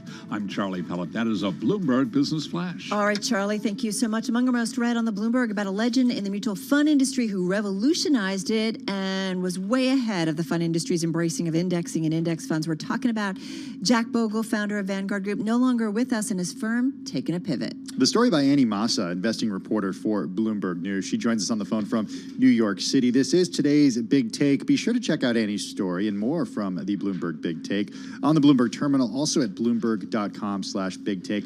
Okay, Annie, let's start just at the, I don't want to start at the beginning because Vanguard is such a storied firm, but start to what Vanguard was under Bogle, right? This is something that completely changed the way that retail investors can access stocks. Yeah, Jack Bogle is an investing legend I think anyone would tell you that. And he's so unusual for Wall Street because he has this ethos and this principle. He had this ethos and principle of lowering costs for investors. And that was his whole mission, basically, in founding Vanguard. And everything about it is unusual for a financial firm. And Jack Bogle has, even now, after his death, has a community of extremely ardent supporters who follow his guiding investing principles. But Vanguard, the firm, has in some ways moved away from Bogle's exact playbook in recent years. What specifically, Annie? So a couple of things that have stood out in the industry are Vanguard recently announced a couple of years ago that it would get into private equity, and typically a higher fee area than the cheap index funds that Bogle kind of preached about. Vanguard says that it can reduce costs for investors in that area, but it still kind of strikes a different note. And right. Another area is because private equity is all about high fees. Exactly. And Vanguard is about low fees. Exactly. Like typically much higher fees. It's less of a tool. It's less of a tool for the common man, everyday investor, and retiree necessarily. You typically associate private equity with like a higher net worth customer. It's typically more of like a walled off area of finance, and Jack Bogle very much was going for, everyday, the everyman almost. One other area is financial advice that Vanguard has moved into recently, and they're making a really big push there. And Bogle kind of appealed to the do-it-yourself investor in many ways, and that's the type of fan that he really attracted over the course of his life. I always feel like there's a gentility in a simpler way when you think about Vanguard, right? Really iconic. I always think about one of my first things doing in the world of business news was a mutual fund show. And like you constantly would like, okay, what's that Vanguard fund on this? I mean, that's just, they're the iconic firm, and it was all about low fees. And you think about where we got into indexing, how way ahead of his time they were. Having said that, times are changing. There's lots of competition for money management, right? And you've got a younger generation looking to do it differently. Is it that Vanguard has to be worried about attracting a younger generation? I mean, talk to us about money coming into the firm. It's still flowing in, isn't it? Sure. I mean, it bears mentioning that Vanguard is an absolute, towering presence in the industry. It's the second largest asset manager in the world. It has $8 trillion in assets. So its issue is not necessarily AUM. It's got plenty of assets. But But one thing that happens when you get that big, and when you've changed the industry in the way Vanguard has, is that other competitors feel compelled to copy you to compete. So you see BlackRock, Charles Schwab, Fidelity have all over time almost been forced by Vanguard's constant fee cutting to cut fees on some of their own products as well. So for a firm like Vanguard that's been so focused on that cost cutting, it's no longer the only way to attract investors because the competition has caught up. All right. Well, it's a great read, and we highly recommend everybody check it out on the Bloomberg and at Bloomberg.com. Annie Massa, investing reporter at Bloomberg News. Let's get a check of the latest world in national news. Denise Pellegrini standing by in the 1130 newsroom in New York. Hey, Denise. Hey there. Thank you. President Biden making a push, as you've been reporting, for that $5.8 trillion budget for fiscal 2023, emphasizing he is actually cutting the deficit by boosting taxes on billionaires with a billionaire minimum tax. The previous administration, as you all know, ran up record budget deficits. In fact, the deficit went up every year under my predecessor. My administration is turning that around. And Biden says some of the money will be used to boost security at home and abroad. The House January 6th committee may try to interview Supreme Court Justice Clarence Thomas' wife about her text messages. Bloomberg's Nathan Hager reports. Conservative activist Ginny Thomas reportedly sent repeated text messages to then White House Chief of Staff Mark Meadows about overturning the 2020 election. Now sources tell Bloomberg News there is growing sentiment within the January 6th committee to ask Thomas to appear voluntarily for a deposition. The sources say any action will hinge on Republican Vice Chair Liz Cheney, who is not objecting to the idea. Discussions about bringing Ginny Thomas in are likely to take place in private. They're not expected to be addressed when the panel votes tonight on holding two former Trump aides in contempt. In Washington, I'm Nathan Hager, Bloomberg Radio. Thank you, Nathan. And White House continues, meantime, to try to walk back President Biden's comment about how Vladimir Putin has to go. He made that comment Saturday after meeting with Ukrainian refugees, but President Biden now says he won't take that comment back, and he says he feels personal moral outrage. Global News 24 hours a day. I'm Denise Pellegrini here on Bloomberg Radio. This is Bloomberg. All right, Denise, thank you so much. So one of the stocks that we've been watching in today's session, and that is Tesla. The stock is pretty much holding on to its highs, up about 7.7%. This company, I haven't done the math in the last half hour or so, or hour, but it looks like it's on pace to add about $85 billion to its market cap today. Not too shabby. It's been on a tear. I think it's up around 40% in the past 10 trading days. Yeah, and that was before the stock split was announced. That was before. No, that's with today's gain, too, Oh, that's I with think. today's gain. Okay, Yeah. proposed stock split, right? Ed Ludlow is West Coast correspondent for Bloomberg News. He joins us from the Bloomberg 960 studio in San Francisco, also joining us on camera for our YouTube audience. Ed, when it comes to stock splits, nothing fundamental changes about a company when more shares are created. And in this day and age, when you can buy slices of stock through Charles Schwab, Fidelity, Robinhood, and more, why do we still see investor optimism with an announcement like this? Yeah, I mean, we've been having this debate on Bloomberg television and radio all day, right? Essentially, the rationale in the past has been to lower the barrier to entry. You know, $1,000 a share for the retail investor who only wants to buy a few shares, you can't get access to them. Now, you made the good point. You could go on one of the trading apps or platforms and buy a fraction of a share. But it's not the same sensation, right? Remember that Elon Musk has talked about this in the past. Tesla shareholders, retail investors, are normally people who own the vehicles. They own the Tesla energy products. They believe in the long-term thesis. They believe in Elon Musk. And it's about shared ownership and democratizing that ownership. And we don't know what the rationale is here. All we have is the 8K filing and the tweet to go on, right? But you'd assume that lowering that barrier to entry is what their motivation was. Well, and it's interesting because I was thinking about, right, you reduce, when you do buybacks, that's initially when investors get excited, Ed, because you reduce the amount of shares and that improves your earnings per share, right? That's just simple math. Yeah, and you know, the way the mechanics of this will work, we don't know, because again, in the 8K filing, all they said was they're going to ask shareholders to approve the idea of a stock split at the annual meeting. But in the past, what usually happens is you do a split of 3-for-1, 5-for-1, 20-for-1, whatever it may be, and you offer a nominal 1/10 of a cent value for each additional share you issue. But I think what's really interesting is that It depends on how big the split is, but a lot of folks today have been talking about whether Tesla could be included on the Dow Jones Industrial Average, for example, because the mechanics of that index work differently to the S&P 500, and therefore you'd have a broader slice of the population having a slice of Tesla, investing in this company. Okay, so the news coming out in a tweet before even the 8K came out, Ed, you follow Tesla really closely. It doesn't really have a formal communications department these days, which is, I think, still so surprising. That's so to me. yesterday, Tim. What is? That it doesn't have a formal communications? Yeah. Yeah, I mean, well, Elon Musk does all the They communicating. have a formal communications. It's called Twitter and social media. Well, that's what. But it truly is. That's unique in the sense of large companies like this. But we have more questions than we have answers, right? This is what you and I are discussing now. And don't shed a tear for me, but it's difficult, covering Tesla. You come in for a lot of criticism from Tesla owners, Tesla shareholders who say, oh, we get it. Why can't you guys, report on this and that? They disbanded their press team in 2020. But that's the point. There isn't information. We don't know what the rationale behind this move was. We don't know what the stock split will be in terms of the ratio. We just have an idea that it will happen if shareholders approve it. We don't even know where the annual meeting is. Last year it was in October. The year before it was in June. It's difficult.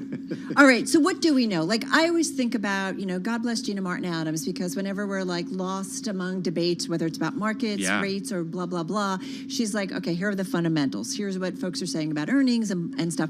What do we know fundamentally about Tesla in terms of its growth trajectory? We just saw, the German facility being opened up. But so what do we know, Ed? Yeah, this is the question. And by the way, you pointed out the stock move. It's one Ford's worth of value gained. But until that move today, the stock was down year to date. Right. That's a nice metric, right? Yes. But the stock's been under pressure. It's caught up in this narrative around the outlook for higher rates in the Fed. And also, what drives it higher? Well, you're right. Berlin's online now. Austin will come online next month in April. That will add to their production. And then in Shanghai, you have a resurgent COVID-19 situation that's halted production at Tesla's plant, according to Bloomberg sources. The cars built in China, those are the profit drivers, right? Higher margin vehicles because they're produced more efficiently there. So, amongst all the noise, I think, Wall Street investors, institutional investors will look at this and say, as Tim said, it doesn't really fundamentally change much. Thank you, Ed. I appreciate that. Because this is something I've been talking about whenever we talk stock splits. Hey, Ed, you mentioned the shutdown in Shanghai, the disruption there. In general, how is Tesla doing managing the supply chain crisis? Yeah, look, Tesla has demonstrated over the duration of the supply chain crisis, which from memory has been going on for about 2.5 years, but they've demonstrated they're more nimble. So in the case of semiconductors, they've said, we're impacted by a shortage of semiconductors, but what we're able to do is use alternative semiconductors and rewrite the code on our end. Remember, semiconductors are used to transmit electronic signals, essentially. Where they have less flexibility is on the commodities side, right? You can't impact raw materials prices to that degree, but Tesla also has long-term contracts with a lot of metal suppliers, for example. So they are hurting. They raised prices because the demand's there, and they have pricing power, which a lot of corporate America can't necessarily say right now with higher input costs. It does feel like in terms of visibility, we see more and more players getting into this market, but it does feel like there's been a lot of writing about this, that in terms of at least for the maybe midterm, longer term, I mean, Tesla is kind of fairly entrenched in this market. Yeah, I would say that the most bullish elements of the street would argue, and I'm talking about sell-side analysts, but people don't want an electric vehicle necessarily. They want a Tesla. There's two different things here if you believe in the transition. Right, and so the demand that's out there for Tesla products, remember, they're supply constrained. You go on Tesla.com right now and try and get yourself a vehicle. You could be waiting until August, or you could be waiting until October, November of this year. That's how backlogged they are. But Ed, that's not really, that's an outlier. That's what would have been an outlier in a different world. But if you want an electric car from Ford right now, you're probably going to have to wait in a similar amount of time. That's true, and so let's bring it full circle to Shanghai. In February, Tesla delivered 56,000 vehicles from that plant, which indicates that their stated capacity of 450,000 vehicles a year from China, they're actually beating that. but now the plant's shut down. And so what's incredible is that Tesla is able to navigate the supply chain crunch, bring new plants online, but maintain volumes globally and pull ahead. Whereas, you see a lot of the other legacy players, they argue, well, we're having some problems lifting up our production ramp because of supply chain constraints. Yeah, it's pretty impressive how he's been able to navigate so much. But I go back to when he wanted to open up the facility in China and how quickly he got that deal done. Like, that just doesn't happen, but Elon Musk somehow figures it out. Ed Ludlow, so terrific. Thank you so much. We appreciate it. Bloomberg News West Coast correspondent Ed Ludlow. Let me try that again. Bloomberg News West Coast correspondent Ed Ludlow joining us from our Bloomberg 960 studio in San Francisco. Tesla shares up about 8%. I was doing some quick math. It looks like ARK, in terms of their position as of the end of last year, maybe about $146 million gain based on that bump in Tesla, if that share position is still true. Go look at what ARK has done in the last week. It's up 3.4% today, ARK Innovation. It's up 25% just in the last few days. Yeah, exactly. Well, let's get to Charlie Pellet for an update. Only 15 minutes left until the close. Hey, Charlie. Well, hello there. We do have the Dow, the S&P, NASDAQ. They're all pushing higher right now. In fact, best level of the day for the S&P 500 index. The Dow has managed to wipe out a 309-point drop, with the Dow now higher by 13 points. S&P up 22, a gain of 0.5. NASDAQ up 154. That is a gain of 1.1%. Stocks are pushing higher as investors weigh risks to the economic recovery from inflation and tightening monetary policy. Benchmark treasuries reversed an earlier slide. The dollar advanced. Oil declined on China lockdown concerns.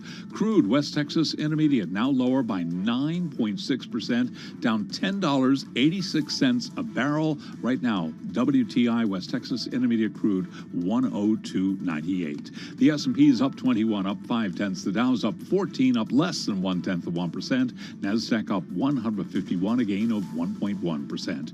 10-year yield 2.45%. Spot gold is now down 2%, down $40 the ounce to $19.18.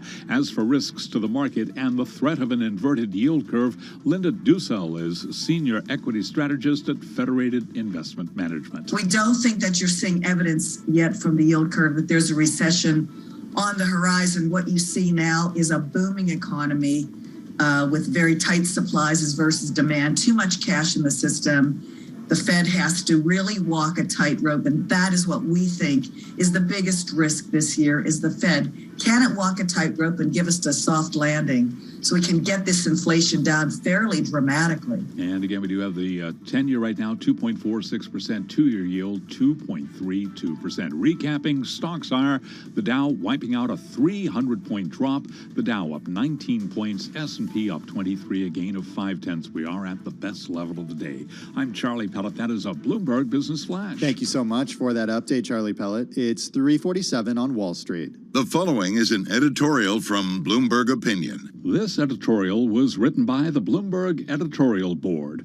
Earlier this month, in a bid to ease pressure on global energy supplies, the U.S. opened talks with the government of Venezuela's Nicolas Maduro.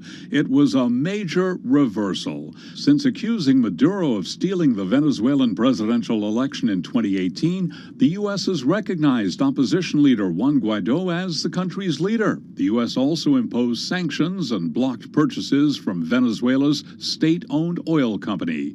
Yet there are few signs this maximum pressure campaign has weakened Maduro's grip on power. In the meantime, the strategic environment has changed dramatically. Re-engaging with Venezuela wouldn't just free up needed oil supplies, it would also drive a wedge between it and its chief patron, Russia. The U.S. should remain clear-eyed about the risks, of course, but for now, it's worth the gamble. This editorial was written by the Bloomberg Editorial Board. For more Bloomberg opinion, please go to bloomberg.com/opinion or OPIN GO on the Bloomberg terminal. This has been Bloomberg Opinion. I'm driving in my car. How about you let me drive? Oh, no. Who's gonna drive you home? Honey, please, I'll do the driving. Drive on. Excuse me, I want to drive. It's the question that drives us. This is the Drive to the Close. That funky music will drive us till the dawn. On Bloomberg Radio. All right, I'm getting to sound like a broken record because we're seeing buying into the close. In fact, folks, we are pretty much at our highs of the session. Go figure. S&P, as you heard from Charlie, right now just up about 24 points. Not a big move, but we're seeing buying into the close. I always feel like that's to some extent significant. What about that yield curve inversion? Which yield curve? Because which curve do you look at? Well, yeah, that's the.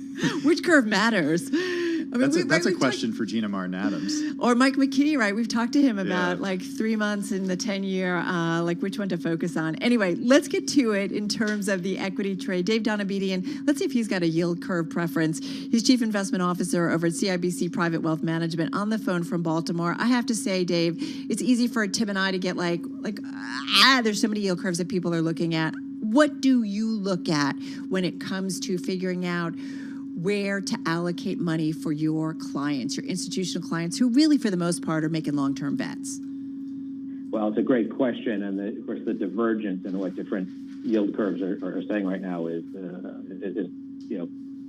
divergent as I can ever remember. I tend to place more emphasis on looking at the 10-year and then comparing it to something I would say 1 year or in. Now, if you look at the Fed itself, they place emphasis on the Fed funds rate or the 3-month T-bill. That's what's used in the index of leading economic indicators as an important measure. They're signaling something so different from the 2s to 10 spread now, but we tend to look 1 year and in. And so the message there is that, yes, the yield curve is flattening, but that it's more gradual.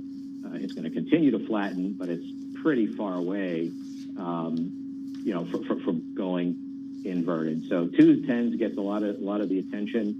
We would say today that's overstating recession risk. Okay, so because there does seem to be like there is this disconnect, Dave, between what the bond market is telling us and what the equity market is telling us. So how do you make sense of this? Well, it's tricky. I think a lot of it revolves around commodity prices, where they've already come and where they might go, because of course, commodity prices give us sort of more certainty about the near-term inflation outlook, which is it's going to stay high and probably go higher, and more uncertainty about the negative impact it might have on growth later in the year if this level of commodity prices sustains or goes higher. So I think what we're seeing now, it's somewhat mystifying to people to see such a strong rebound in the equity market since the invasion of Ukraine. And it's not because markets decided that was a good thing, obviously. I think it goes back to the Fed, and it just, the timing just happens to have kind of converged with what happened in Ukraine when the Fed really clarified that it's in inflation fighting mode, clearly. And I think that's what the market needed to hear. And of course, now we'll go through the phase of, are they going to do too much too soon, and all of that. It just speaks to a year of reduced return expectations in the equity market and enhanced volatility expectations. I feel like we've got some great reporting on the Bloomberg today, Dave, and maybe a lot of folks just thinking about kind of the last couple of weeks and trying to figure out where we go from here. And one was about demand destruction, about a world that's more expensive starting to destroy demand. And I do think we have to think about that. We need to think about, we're seeing slowdowns potentially in China, or increasingly slowdowns because of economic shutdowns, cities being shut down once again because of COVID. And then we've got a story that talks about the Fed's best hope increasingly looks like a semi-hard landing. They're talking about a growth recession, that we will have an economy that's expanding, but a lot more slowly than everybody anticipated. And so we won't have an outright contraction, but it's not going to feel so great. And I think that pick your story that you like, because I like them all. Yeah, I know. That latter scenario was probably closest to where we came into the year with a strong growth, 3.5% to 4% real GDP growth year, based on what we're seeing in the job market, the housing market, et cetera. But I do think that commodity prices are likely to stay elevated. The demand destruction that you talked about will start to seep in. When do you think the demand destruction happens? I think we'll start to see some of it in the second half of the year. And we know from prior inflation bouts you do reach a point where, you hear from companies now, well, we're passing price increases along and our customers are paying it. You do get a point where you start to get a buyer strike, right? Where they just say, no, not paying it. And I think that may emerge in the second half of the year. So we've marked our GDP forecast down from a 3.5 to 4 range to 2 to 2.5, which isn't a hard landing, but it's kind of mediocre growth. And, and I think you look at all the variables out there and you can't say that there's no chance of recession. We would put the odds of recession, if things go badly in the next year at 1 in 3. So our base case is the economy grows, but more slowly than we thought, but tail risks have risen. Do you feel like that's what we're going to hear from CEOs who start to report earnings? Because our Gina Martin Adams, who covers the equity markets for us, said that when stocks were recently at their lows, that's when you had a lot of analysts coming out and raising their earnings estimates, and not just for the first quarter, but for the second quarter or third quarter. I'm going to sound like a broken record, but to me, that's fundamental analysis, and that gives you some indication of maybe what's to come this year. Yeah, I'm really curious on not so much the numbers, but the color. When CEOs and CFOs talk about their first quarter results and guidance for the future, I would expect them to kind of, as usual, have a lot of hedging about commodity prices and a lot of, I think, statements about how they've been able to pass along price increases, but that's unknown going forward. So I think that your point on analysts is right. That every week the consensus expectation for earnings growth this year creeps a little higher. Yeah. That doesn't make sense to me. So you look at that 9-10% kind of consensus earnings expectation. That's, I think, going to roll over some at some point this year, and another likely source of volatility.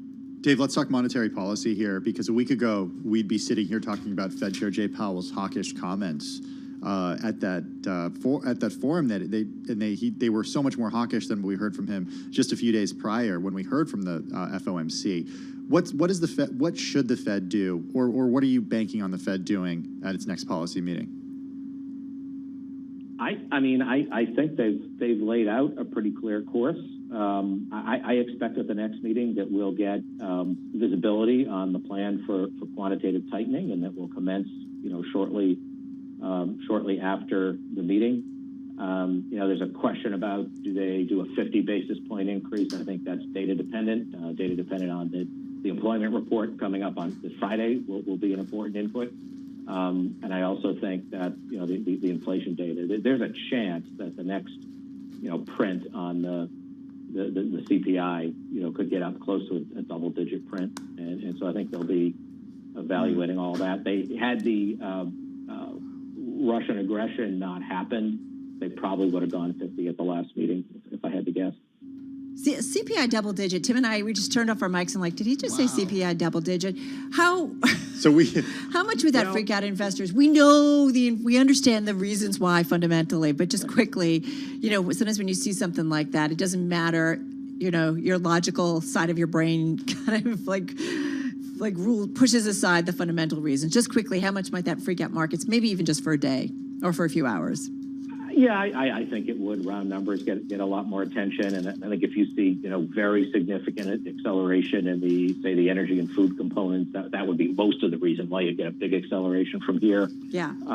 But we still think we've not seen the most of what we're going to see out of service sector inflation, shelter related inflation, and just the general kind of core inflation rise due to the excess of money and wage growth. All right, we got to run. Hey, Dave, thank you so much. Dave Donabedian, he's Chief Investment Officer over at CIBC Private Wealth Management, on the phone from Baltimore. All right, just a few minutes left in the trading session. Folks, we are at our highs of the session.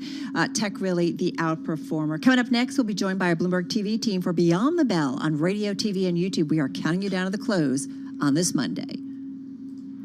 Beyond the Bell, Bloomberg's comprehensive cross-platform coverage of the U.S. market close starts right now. And And right now, we are 2 minutes away from the end of the trading day. Romaine Bostic, Caroline Hyde, Taylor Riggs, all three of us, counting you down to the closing bell and here to help take us beyond the bell. It's our global simulcast partners. Believe it or not, they're both here as well. Carol Massar and Tim Stenovic working on the same day, bringing together our Bloomberg television, radio, and YouTube audiences worldwide to parse the crucial moments of the day. And Carol, we've been talking all day here about what started off as a sell-off, but right now we're seeing pretty much all the major averages, all the major indices right now in the green. Well, first of all, great to have you back. Hope everything went well on your trip. We missed you. What's interesting is I feel like we've had this conversation so many times before. We've seen some selling and then we get a reversal. And what I find fascinating is once again, we're seeing some buying, Tim, into the close. I mean, look, you've been seeing buying almost all day on Bitcoin, up more than 3.8% right now. It's actually at its best levels of the year, up 17% just over the last week, going positive for the year. We go cross asset with thanks to you, Tim. We also go into the volumes, which, Carol, I feel like I've said this every day last week as well. We managed to pull higher, but on very thin volumes. We're off about a quarter from your average over the last 20 days on the S&P. And you're really getting not only, Caroline, as you talked about some of the fundamentals, some of the technicals as well. I was just pulling up a chart, sort of a big day when we were seeing the 200 cross above the 50-day moving average. You now have an S&P also rebounding above that 100-day moving average. So, Romaine, you get a sense that there is sort of this renewed strength, at least here, coming off of back-to-back week gains as well. And we should point out, this is not necessarily a broad-based rally. It's more of a rotation rally out of some of those names in the commodities space, including a lot of the oil companies, fertilizer companies, people selling that. Pushing back into some of the tech stocks. Of course, you're seeing names like Tesla and Amazon, Microsoft higher on a day like today. And as you add it all up here, this is what you're going to get. You're going to get a Dow Jones Industrial Average going to finish the day up about 90 points or about 0.3%. The S&P higher by about 32 points or 0.7%. The NASDAQ, that's your outperformer here on the day. The composite up about 1.3%. The NASDAQ 100 up about 1.6%. And let's take a look at the Russell 2000, which had been in the red for the entire portion of the trading session. And look at this. It's going to finish the day unchanged. Any other day, of course, that might not seem like much. But when you talk about a day where the Russell at one point was down more than 1% on the day, finishing basically flatline, I guess that's a positive, Carol. Well, and Romaine, you said it wasn't broad-based. So if you look at the S&P 500, 307 names did show some gains in the Monday trade. But Taylor, there were 195 lower. So there were a bunch of names that didn't participate in this rally. Yeah, certainly, Carol. And you really see this on the sector level for the radio audiences. We do every day. Some of the sector winners, some of the sector losers, diving 2 notches down within the S&P to really get a full comprehensive picture. Lots of green, though, Carol. Let me caveat with that. Auto components. Should we talk about Tesla? Maybe we'll save Tesla for another day. Up about 7% or so. Don't do Tesla. I'm going to do Tesla. I won't do it. I'll just say that it's up 7% on some of the individual sectors here that we're looking at. And then it's software, and then you wonder if it's some of those inflationary themes as well, like food and staples and real estate. Those are up about 1.2 to 1.4%. Carol, quickly, there were a few notable decliners here. Now, there is a little bit of green even in the losses, but down on the bottom, it's energy. We've talked a lot about this rotation out of energy. Again, you're off 2.5%. Banks as well, though you are continuing to see that flattening of the yield curve, putting pressure, Carol, on some of the financials. That sector, you're off about 1%. All right, good to know. Taylor did mention Tesla, so let's get to it. Pretty much closing just off its highs of the session. So what does that mean? Up about 8% in today's session. 1,091 and change was the close. We know what the news was. The company talking about proposing a stock split for this company. Yeah, that's... We love fundamentals. Yeah. Oh, thank you. I love that. This is the drum I've been beating all day. You guys, fundamentals. What's crazy is this company added about $77 billion to its market cap today. Top in the S&P 500, top in the NASDAQ 100. Okay. It's up around 40% in the past 10 trading days. See what happens, Romaine? You go away. Yeah. And this rally. And we should point out, too, I mean, with this gain today, this actually erases all of the losses it had on a year-to-date basis. Now, about 3 to 4% on a year-to-date basis. All right, good context there. Amazon, speaking of losing some of its gains for the year, this one, too, erasing, I believe, its losses for the year. It's up about 2.5% here at the close. Let me pull it up on my Bloomberg. Yep, up 1.4% for the year. This one is now up about 20% since March 8th. Again, finding its way back, helping create some... They love a stock split, too, don't they? Yes. Yeah, did they split their stock too? Yep, they did that back, I think, earlier this month. And remember, their results were stronger than expected. So again, investors liking this. One more name, Sonos, up about 14%, rallying. After the close on Friday, we got some news. I bet you were like checking in on this, Romaine, while Sonos? you were flying back. Well, anyway. Well, he was having a little aperitif.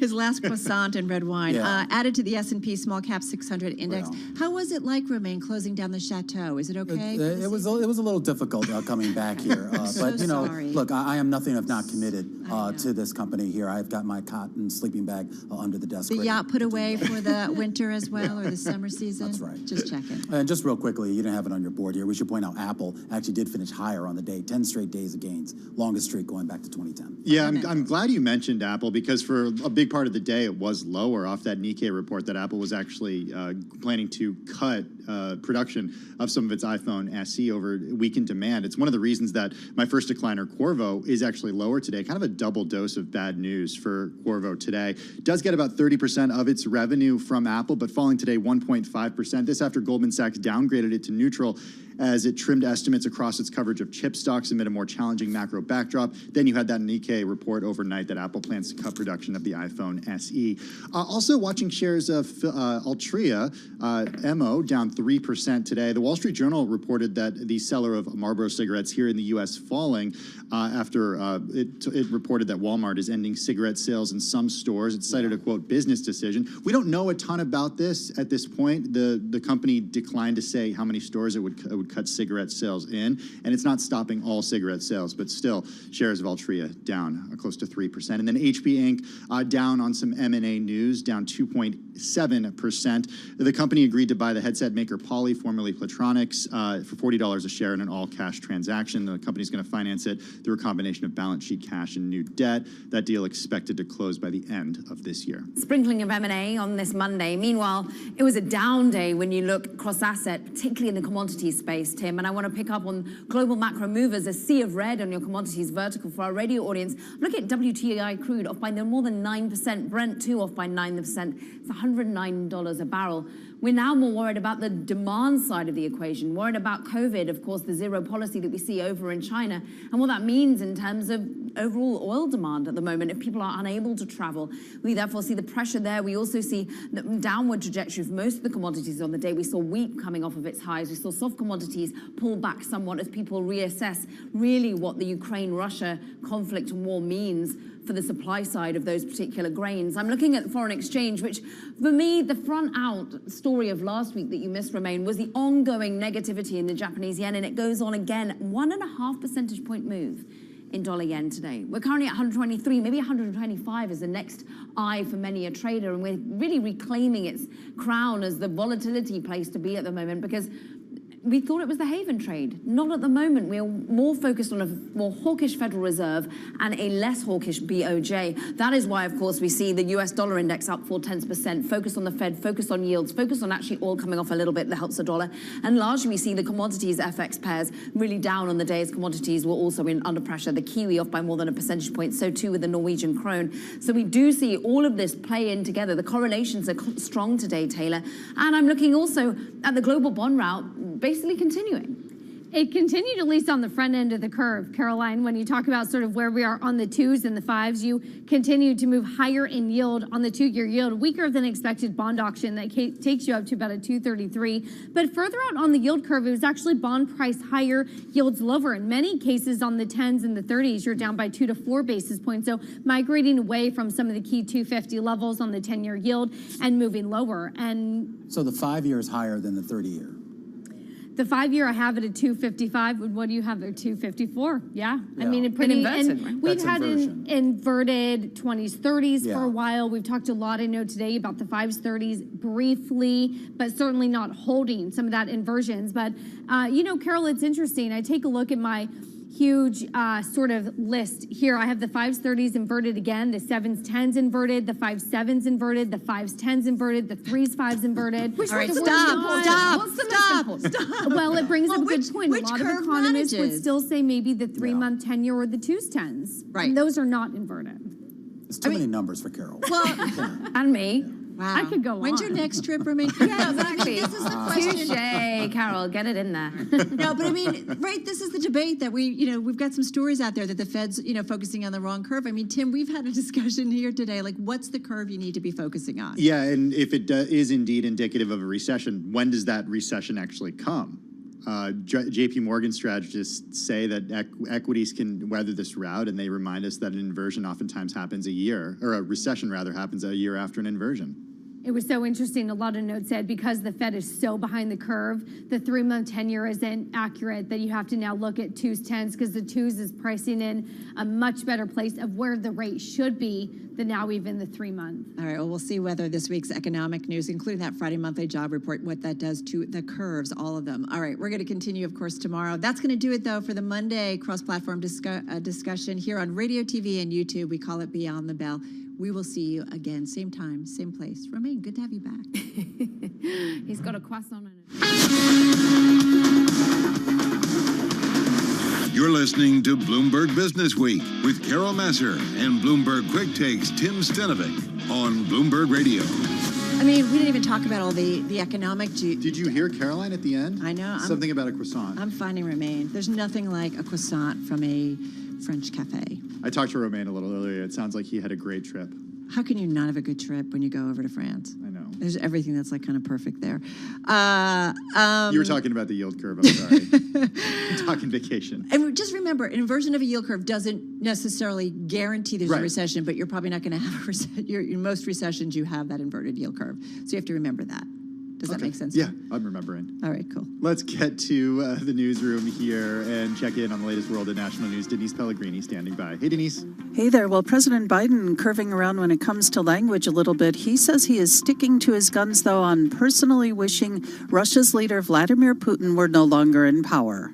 The fact of the matter is I was expressing the moral outrage I felt toward the way Putin is dealing and the actions of this man. Just brutality. Half the children in Ukraine. I just come from being with those families. And so, but I want to make it clear, I wasn't then, nor am I now, articulating a policy change.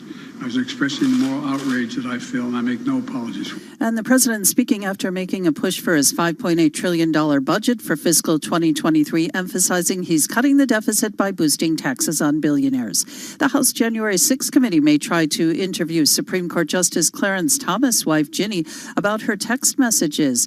And that committee, by the way, is meeting tonight. Florida Governor Ron DeSantis signing what's being called the Don't Say Gay bill just about an hour ago, and that bill would does ban any teaching of sexual orientation or gender identity in elementary school classrooms. LGBTQ activists say it would go so far as to prohibit teachers from speaking to individual students about the topics. Governor DeSantis says the bill's aim is to make sure parents have a voice in their children's education. And the Academy of Motion Picture Arts and Sciences condemning actor Will Smith for slapping comedian Chris Rock during last night's Oscars. Global news 24 hours a day, on air and on Bloomberg Quick Take, powered by more than 2,700 journalists and analysts. I'm Denise Pellegrini, and this is Bloomberg. All right, Denise, thank you so much. Denise Pellegrini in our Bloomberg 1130 studio with World and National News. So Apple was one of your gainers today. It was a gainer. It was supposed to be a decliner until the last, Carol. It was supposed to be a decliner until the last few minutes, actually, to change it to a supplier for That's Apple. right, you did. Qorvo, the chip maker, makes the RF Because chips. it was down 1.6% at its lows today. I know, but in fact, it kept up about 0.5%. Yeah, kept its winning streak going. It's up almost 17% since March 14th. It's really, you know what's remarkable? What? We are only 4.6% off of all-time highs on the S&P 500 right now. Right, and it's been up That's and pretty down. remarkable. Right, with some big moves. Yeah, we were right? down 13% off of highs just a couple of weeks ago. Yeah, and here we are. But, as Gina Martin Adams said, it's going to be choppy sailing ahead. Yeah, I mean, I think we can get to November, December, and we will maybe be up a little bit, but, the path to that is a lot. Yeah, let's, I want to talk about this Apple story because this was a big, what's funny is I wake up and I see a headline like this from overnight and I'm like, that's going to be the story today.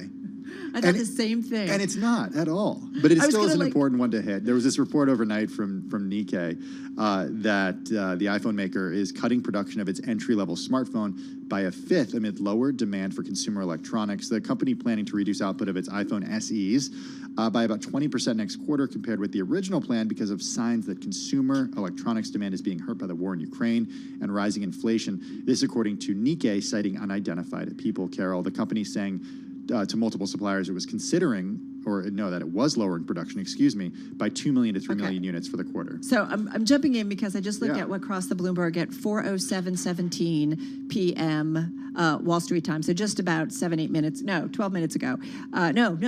Forgive me. 4 minutes ago, 5 minutes ago. The headline on it, Apple posts longest advance since 2010 as the rally hits day 10. So, So that wasn't the story today. Well, it was, but just in another way. That's true. Like shrugging it off. This is Bloomberg.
markets, headlines, and breaking news 24 hours a day at Bloomberg.com, the Bloomberg Business app, and at Bloomberg Quick Take. This is a Bloomberg Business Flash. From Bloomberg World Headquarters, I'm Charlie Pellett. To move higher for the Dow, the S&P, and NASDAQ. S&P up for a third day today, gaining 32 points, up 0.7%. Stocks were led higher by gains in mega cap and tech shares. Benchmark treasuries reversed an earlier slide. Oil declined on China lockdown concerns. Let's begin with crude. West Texas Intermediate tumbling 9.1% today, 103.49 for a barrel of WTI. Brent down 9.1%. 109.68 for a barrel of Brent crude. 10-year yield 2.45% on the 10-year. 2-year yield 2.32%. The S&P up 32 points today, advancing 0.7%. The Dow, quite a reversal there, have been down more than 300 points. The Dow ended today's session with a gain of 94 points, up by 0.3%. NASDAQ up 185, up 1.3%. The NASDAQ 100 index today did advance by 1.6%. Spot gold down 1.9%, $19.21 the ounce on gold. How was your trading day? Tesla added about $84 billion to its stock market value, more than Ford's entire market capitalization, after the EV maker said it is planning a second stock split in about 2 years. Today, Tesla shares rallied by 8%. I'm Charlie Pellett. That is a Bloomberg Business Flash. All right, Charlie, thank you so much. So some news came out early this morning. Huawei Technologies, their net profit surging 76% in 2021, despite deep revenue declines across its business, all reflecting efforts to shave costs and really rely on homegrown components to weather the fallout from American sanctions. The Chinese networking and smartphone giant unveiling its annual results at a briefing presided over by its CFO, who meets media for the first time since her September release from 3 years of house arrest in Canada. There's a lot going on and a lot to unpack with our next guest. Andy Purdy is Chief Security Officer at Huawei Technologies USA. He joins us via Zoom from College Park, Maryland, from Washington, D.C., rather. Andy, it's good to have you back with us. How are you? Thank you. It's good to be here. It's been crazy times. Yes. It really has. Hey, we'll get to the results in a few minutes. I do want to start, though, with Russia's invasion of Ukraine and really try to understand, because we've seen so many multinational companies pull out of Russia and stop doing business there as a result of what happened more than a month ago and continues to this day. Where is Huawei when it comes to doing business in Russia?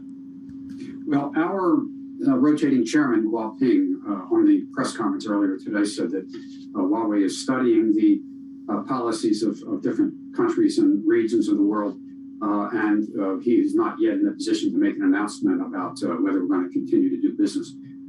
We very much value our business in Ukraine, and having been there, it's an unbelievably terrible situation. I hope we can get a ceasefire soon and bring back the children and the people that had to flee. No, absolutely. Andy, give us an idea of how much business you guys do in Ukraine, how much business you do in Russia. How important are those markets? You know, I don't have a number right now. We'll have to get that for another time. But we have been focusing on, we're in 170 countries in the world. In fact, I recently, a couple of years ago before the pandemic, I went to Moldova before I went to Romania, Moldova being west of Ukraine, and I was in Kyiv twice in 2019. So the size of the country, the amount that we make doesn't matter. We really are trying to do business where people are willing to do business with us, and where we can bring value to our partners and to our customers. That's where we can get some value ourselves. So it's a very difficult, trying time, and hopefully we can get to a better place soon. What about when one thing that we've talked a lot about on the program over the last 6 weeks or so, Andy, has been the tech talent in both Russia and Ukraine. And I know that Huawei has made a lot of robust hires in Russia, recruiting a lot of engineers there. What do we know about those engineers and plans to hire more in Russia? Yeah, we are trying to take stock of what the situation actually is. Our communications is not what we might like. We certainly have hired globally a tremendous number of new employees and engineers, and the quest for talent is a fundamental thing that is critically important to us and other companies. But we do wonder, Andy, like in terms of, I understand it's probably very difficult to get the lay of the land considering what's going on in Russia in terms of any kind of hiring you want to do. But what is the position in terms of the hiring you are looking to do and how aggressively you are continuing with those plans, or has that changed? Are you considering pulling back because of the current conditions and geopolitical problems? I haven't seen anything yet on the impact on hiring. I'd be very surprised if there isn't an impact, but that's something we just don't have information on right now. What is the exposure, though? Can we get an idea of how much, in terms of the business you guys are currently doing there? I know you couldn't give us market size, but how big is the team there on the ground? I mean, you guys are global. I know there's back and forth. Globalization means we all have to be, a company has to be talking to its different divisions. How big is the team on the ground in Russia? I'm sorry, I don't have numbers on how many people we have there beyond what you referenced in terms of people that we hired there. So I'll have to get back to you on that. I'm wondering about, potential contingency plans for sanctions on Russia or sanctions if they were imposed on China. Have you been able to talk through any contingency plans there? Well, our focus has been business continuity generally around the world with the challenges that we faced with the pandemic and the impact on the global supply chain, and trying to make sure that we can have a diversified supply chain so that we can meet the needs of our customers. So we need more information, and we're trying hard to get it. So, Andy, I feel like one of our big stories, and I don't need to sugarcoat it, is all about semiconductors and demand and how the pandemic and what's going on right now is impacting kind of global supply chains. Talk to us a little bit more about what your plans are, what Huawei's plans are in terms of chip making. We have ideas about you guys, I think, weaning yourself off American-laden chips, finding ways to get more out of mature technology. Give us some ideas of what the plans are going forward. Well, we've been impacted tremendously, as you know, by our the inability to get the chips for our consumer mobile devices. And so that has caused a gigantic hit in our revenue there. Fortunately, our 5G business, we're able to use the less sophisticated chips to maintain that business. We have been emphasizing trying to improve our product portfolio. We've managed to make our operations in 5G and telecom stable. We're fortunately able to meet the demands, and I think there was a study that came out recently of Huawei's 5G in 13 different countries that we provide the best user experience. Our enterprise business has grown dramatically with digitization that's affecting individuals and organizations around the world. We've been chosen by 700 cities and 267 of the Fortune Global 500 companies to be their digital transformation partner. And we have 6,000 service and operation partners doing that around the world. We're also investing heavily, as I'm sure you saw, over 22% of our revenues we invested in R&D, which is an extraordinary number. Heavily invested in some pure research, trying to figure out how to make the connectivity better, how to reduce energy consumption. Using digitization of energy has been a major thing that we're trying to do to help the ICT industry meet the carbon numbers for 2030. And we feel like we're making tremendous progress on that. Part of that is not just generating the power, but it's storage and the availability of the storage to when you can't get the sunshine, that you can have the energy. So we're talking with Andy Purdy. He's Chief Security Officer at Huawei Technologies USA, joining us via Zoom from College Park, Maryland. Hey, Andy, to go more with chips, because this is the story when it comes to supply chain, at least for tech companies in 2021 and 2022. A story on Bloomberg just a couple of weeks ago continues to talk about the wait times for semiconductors, just rising again in February, a sign that the shortages are continuing for chip buyers in a wide range of industries, 26.2% weeks last month, according to Susquehanna Financial Group. So where exactly are you going to be able to go to get chips to satisfy demand? Well, we are working hard to help push the limits on the foundational technologies. that underlie semiconductors. Not that we're going to manufacture them ourselves, but trying to make some great progress in some of the scientific theories in the world to increase capacity and the capabilities of less sophisticated, different kinds of chips, different kinds of technologies to allow the network and communication devices to function. We've hired a number of experts from around the world, scientists doing pure research, and we feel like we're making some very important progress. And we're participating in the public collaborations with experts around the world on that. So we hope that's going to bear some very significant fruits in terms of architecture, computing architecture, software performance, and the ability to store energy and create more energy and use a lot less energy in information and communications technologies. Hey, Andy, you're there in College Park, Maryland, not too far from D.C., and I'm thinking about, President Biden putting out his budget today, and he talked a lot about security as well. What is Huawei doing? What are the conversations that you are having with the higher-ups when it has to address specifically the security concerns raised by foreign countries, particularly the United States, which, as you said, and we know, has really, crimped what Huawei can do? Well, the United States has been unwilling to talk with us for quite some time.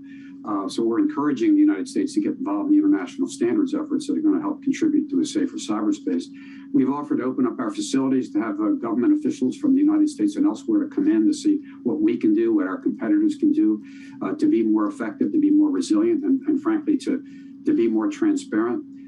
We are working with the industry organizations and standards bodies to create a safer cyberspace, and that requires some hardcore work in terms of setting requirements and learning lessons from these cyber attacks in the last year or so.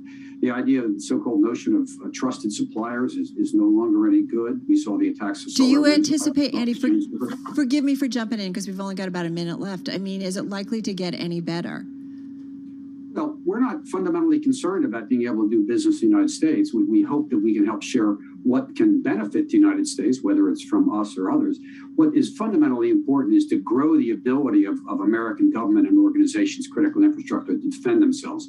And we think we can share some experience in that. Do you think because of China's reluctance to condemn Russia is only going to complicate the relationship between U.S. and China, especially on something like with telecommunications or technology?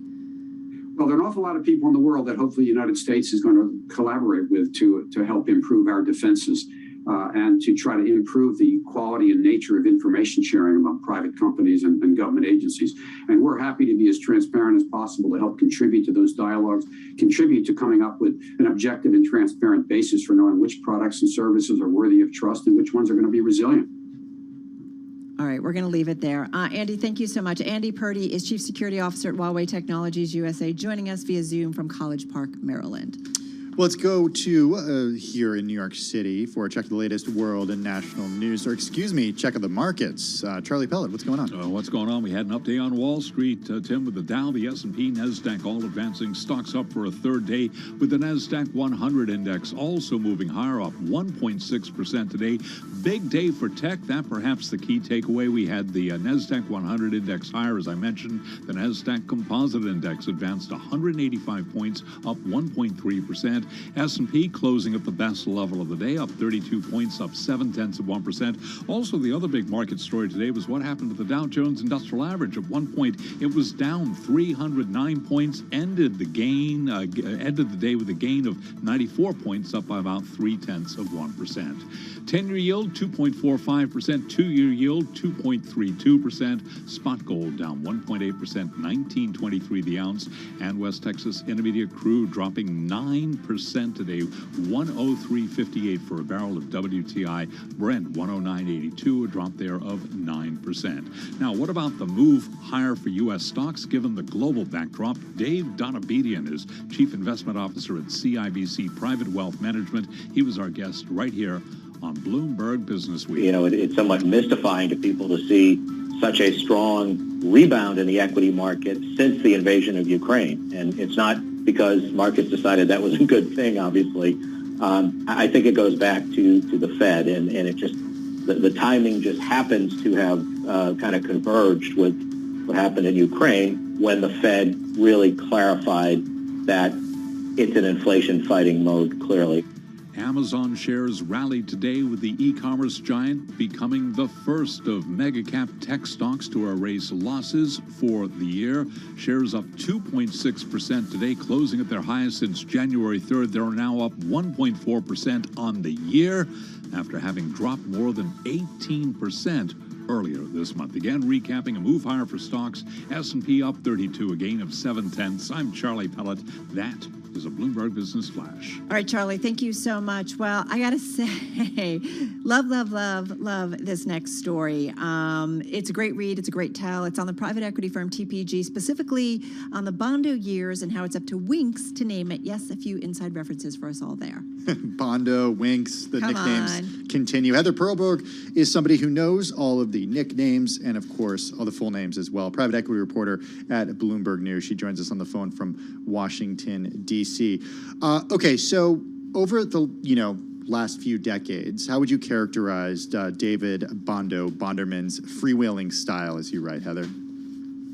Well, this is the iconic deal guy.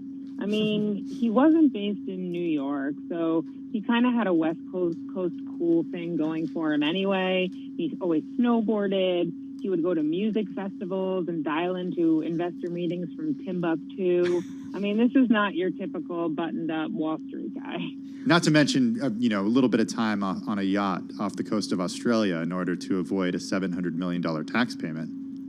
Yes, I mean, I've heard stories about him. His disdain for taxes is pervasive. He had his kind of official residence in Texas for most of his life, though he spent virtually no time there. And he just traveled constantly, 200 plus days a year. There are lots of tax benefits of being in international air and waters. Wow. So Heather, there you have it. There's so many reasons that we wanted to talk to you about this story and why it's such a great read and tell. You talk about his traveling. He traveled a lot, and that included to St. Petersburg and Vladimir Putin's investment conferences, despite the Obama administration right at one point saying, please don't go. Yes, after Crimea, there was a lot of the Obama administration asking high-up business leaders not to go, and most of them listened. And I think from the perspective of Bondo, he had a lot of investments in Russia. He had contacts over there, and he went. Leon Panetta had even asked him not to go, and he still went twice. He had a large investment in a supermarket chain. He had a son-in-law of a very powerful foreign minister on his payroll, and he just didn't seem to shy away from Russia the way others did, not at all. Sounds very private equity. Can I just say that? Kind of ish? But Jim Coulter didn't necessarily agree, right? Definitely yin and yang. Coulter was sort of methodical, engineering. He would put together these insanely intricate slide decks for the investor meetings with pictures of Mick Jagger and all of these analogies and Navy SEAL references. And he would just spend so much time into these presentations and, more of the kind of keep the trains running on time, mentoring younger folks at the firm and just putting out fires, as I'm sure there were many. It's interesting, the private equity universe, you know it so well, but I do think about kind of the iconic elder statesmen, whether it's, Henry Kravis, right, KKR, or Steve Schwartzman of Blackstone. I mean, they're a different ilk, if you will, right, from Bondo? Yes, absolutely. I mean, he was a lawyer. He liked deals that were naturally just a little more complicated. One of their first huge wins was this restructuring of Continental Airlines that I think nobody else would touch. But it ended up being such a success for them. Some of the executives rented a private island in the Caribbean to celebrate. So I guess he knew what he was doing. Well, I think a big part of this story is sort of understanding where TPG goes from here. As you write, it was relatively late to the IPO market, coming after KKR, coming after Blackstone, of course. But what's it going to do under Winks? Well, John Winkelried is this sort of former high flyer at Goldman Sachs. He isn't a investor the way that Bondo was, but he's really calculated. He doesn't have the same kind of a long-term marriage with TPG, so he'll be able to clearly see what needs to be fixed. And right now, you know, among challenges are kind of rebuilding the credit space, which has been wildly lucrative for a lot of these private equity firms, just lending and all kinds of things going on in the debt world. So that will be a huge task, and also just building AUM and being a grown-up public company. I stuck on Winklereed, excuse me, being, what is it, kind of an expert in horse cutting? Horse cutting, right? It's not something you hear about every day. Just the other day, Heather, Tim and I were talking about it. No, just kidding. Go ahead. You kind of separate the calf from the rest of the herd, and it's so crazy if you think about who he is and where he has come from. He isn't, the same old school investor that Bondo is, but he definitely has his own intricacies and hunts with a bow and arrow, another thing you don't hear every day. So another wild leader, but slightly different kind. Tim's thinking about his next vacation. He's going to work on that. Yeah, definitely, the hunting part. Horse cutting. Watch Yellowstone. It might be coming back. So true. Are we going through an era, though? It does feel like, and you do write this in the story, that, you know, Bonderman, Schwartzman, Leon Black, Henry Kravis, you know, they're kind of being all forced to make way for a new generation. Just got about 30, 35 seconds. It's true. There does seem to be this kind of what we call the private equity death grip. Like, these founders have been their whole lives, and the firms are really infused with their DNA, and it's difficult for them to let go. And investors wonder if they'll have the same magic with a new generation, but you really don't know until you see it play out. I do think it's funny. We just talked earlier about Vanguard, Jack Bogle, you know, Vanguard being kind of reworked. But similarly, these guys created the industry, at least what it looks like today. Yeah, pretty phenomenal. Heather, we saw this story and we're like, we got to do it. So thanks so much for finding some time for us. Heather Perlberg, she's private equity reporter at Bloomberg News. Check her out on Twitter at Heather Perlberg, coming to us from Washington, D.C. Also, check out this story available on the Bloomberg Terminal and at Bloomberg.com. Well, let's continue here in New York City. Got to check the latest world and national news. Denise Pellegrini standing by in the 1130 newsroom in New York. Hey, Denise. Hey, Tim. Well, President Biden says he still wishes Vladimir Putin were not in power in Russia, but he says that was his personal opinion when he spoke and said that in Poland on Saturday. What I was expressing just what I said. I was expressing the moral outrage I felt towards this man. I wasn't articulating a policy change. And I think that, he continues on this course that he's on. He is going to become a pariah worldwide, and who knows what he becomes at home in terms of support. And Biden speaking there to reporters after making a push for his $5.8 trillion budget for fiscal 2023, emphasizing he's cutting the deficit, boosting taxes. But Senate Minority Leader Mitch McConnell saying Biden is shortchanging the military, doesn't adjust for inflation, and is bringing back those costly social spending proposals from the Build Back Better bill. This whole far-left feast leaves out the reckless taxing and spending spree that Democrats failed to pass last year and are now trying to revive. And McConnell speaking there on the Senate floor. Florida Governor Ron DeSantis has signed what's called the Don't Say Gay bill. It bans teaching of sexual orientation or gender identity in elementary classrooms. And the lockdowns in the UK have been controversial, as they have been in many other places. And now we have this hothead on the Bloomberg terminal. UK police are fining at least 20 officials over their lockdown parties. And the Academy of Motion Picture Arts and Sciences is condemning actor Will Smith for slapping comedian Chris Rock during last night's Oscars, reviewing the matter, considering further action. Global News 24 hours a day. I'm Denise Pellegrini. We are on in 2,700 journalists and analysts in more than 120 countries. All right, Denise, thank you so much. Yep, busy Monday. Denise keeping track of it all for world and national news.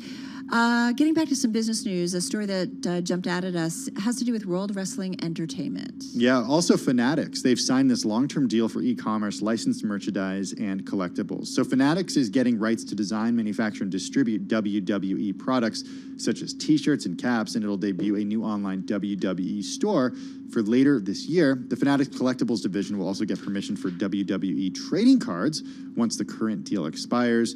Financial terms were not disclosed. This article by our own Kim Basine here at Bloomberg. Yeah, it's really interesting. I actually caught up with Steph McMahon, Chief Brand Officer of World Wrestling Entertainment. Her dad is Vince McMahon, of course, the chairman and CEO and co-founder of WWE. What's interesting is, sports, and you and I felt it when we were out at the Power Players Summit just ahead of the Super Bowl out on the West Coast. And, the sports world is really embracing big-time technology, the digital world, NFTs. There it is. I was waiting for you to get to NFTs. Ka-ching, hashtag NFTs. And just figuring out different ways it's really kind of new revenue streams for the sports world, but they are really leaning in big time. Well, it's a perfect time to talk about what Fanatics is for people who aren't familiar. It was once just a retailer of licensed sports merchandise and memorabilia, but like Carol mentioned, it's pushed its way into new industries. The company has attracted significant investor interest as management looks at opportunities in media and ticketing while working to move in sports betting.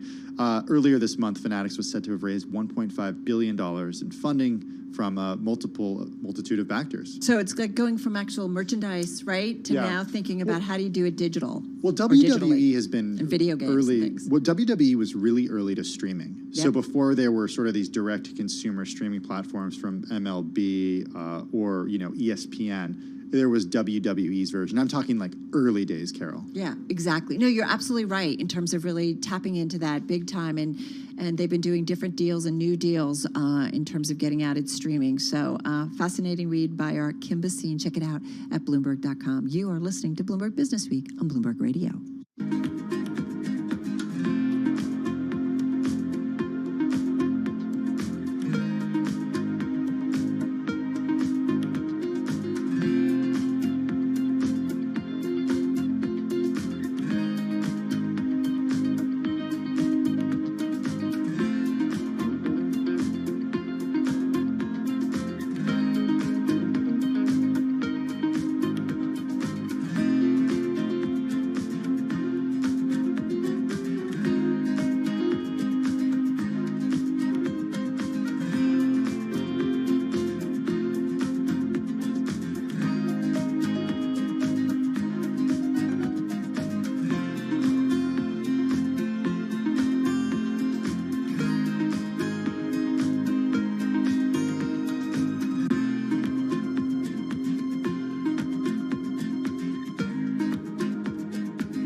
headlines, and breaking news 24 hours a day at Bloomberg.com, the Bloomberg Business app, and at Bloomberg Quick Take. This is a Bloomberg Business Flash.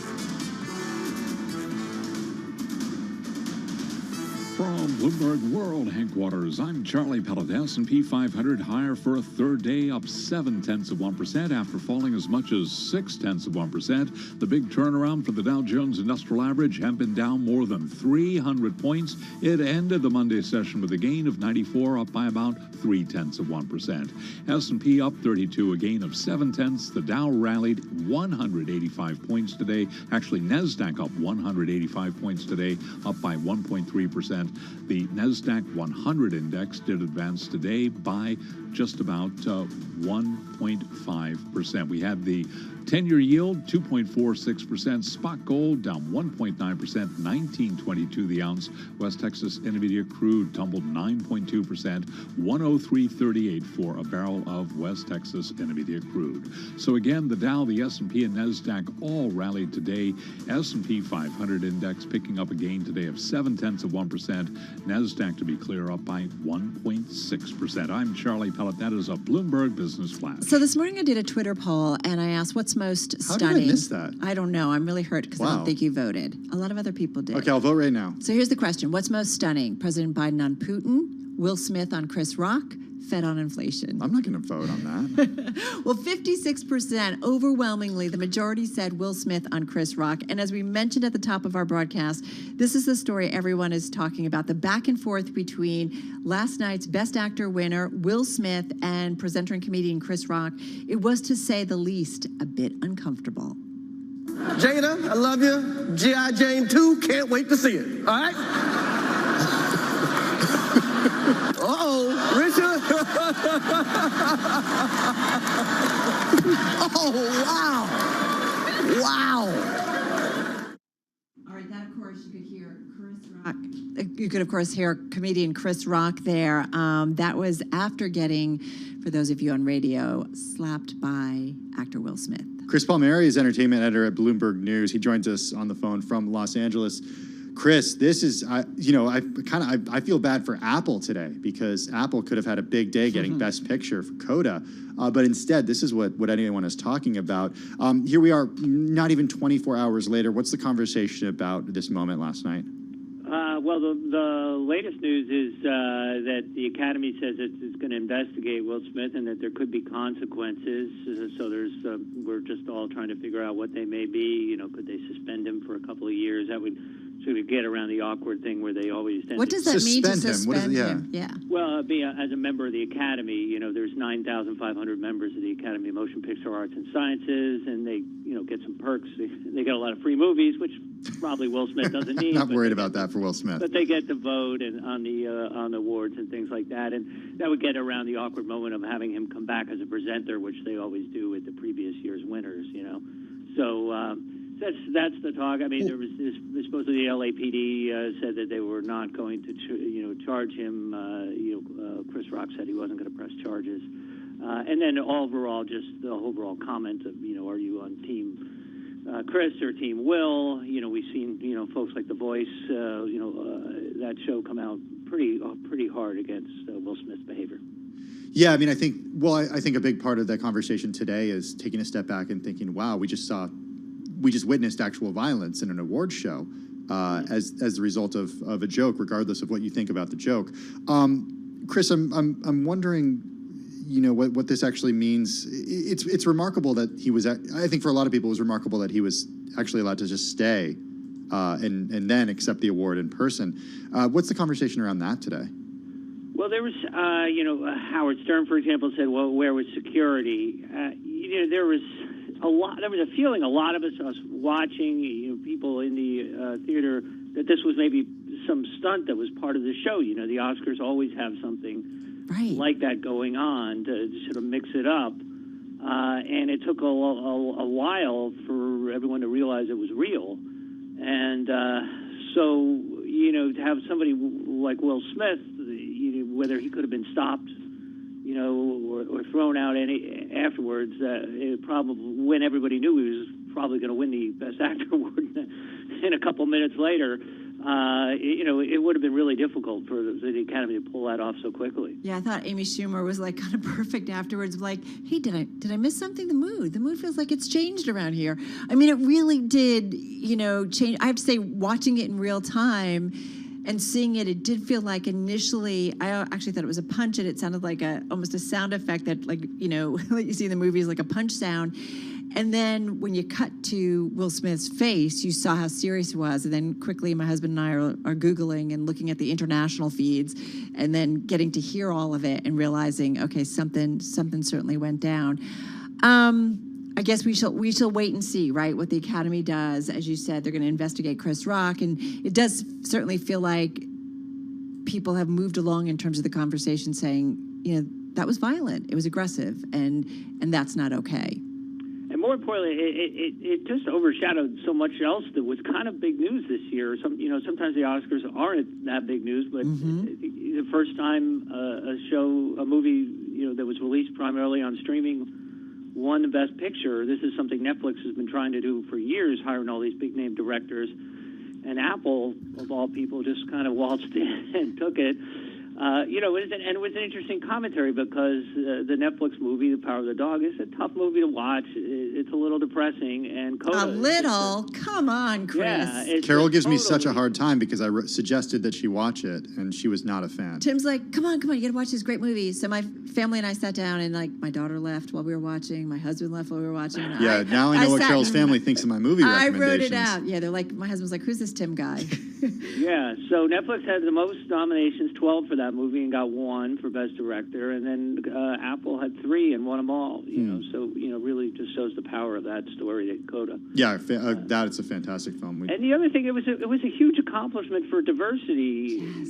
The Will Smith thing aside, I mean, so 3 of the Best Actor winners were people of color, or the first deaf man to win an award. The Best Director was a woman for the second year in a row. The top documentary, Summer of Soul, was about the Harlem Music Festival. You had 3 female presenters. It was really a showcase for diversity in the industry that's been criticized for a lack of it for a long time. But again, all overshadowed by.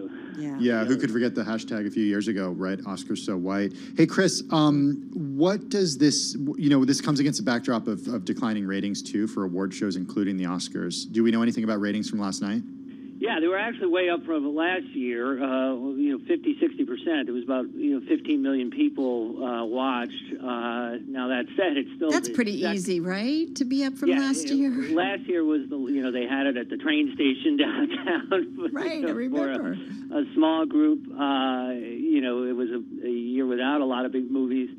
So yeah, anything could be last year. So this is kind of the 2 ways to look at it. Big increase, 50, 60% increase in viewers, but still the second worst Oscars ever viewing-wise. Hey, Chris, LA Times has a commentary out with the slap Smith tarnished a night of pride for Black Hollywood and his legacy. Hollywood's a funny place where you can get banished pretty quickly, but you can also recreate yourself. Just got about 30 seconds. Any feedback you're hearing about Will Smith and his future? He had such a goodwill, part of it that was sort of for his decades that we've all known the guy and seen him perform. There will be some consequence to this. I imagine the Academy's not, given a closed vote in the future if he's ever nominated. Maybe he won't win again, but outside of that, I'm sure he'll still get plenty of work and be, the guest of honor at some people's events. He's still an Academy Award-winning actor, right? Yeah. King Richard was a good movie. It was an incredible movie, which is interesting, too, because there's some violence in there and physical things, and so it's just kind of interesting. Anyway, Chris Palmieri, thank you so much of Bloomberg News. Whew. Monday. What a Monday. What a Monday. Hey, everybody, have a good and safe evening. This is Bloomberg.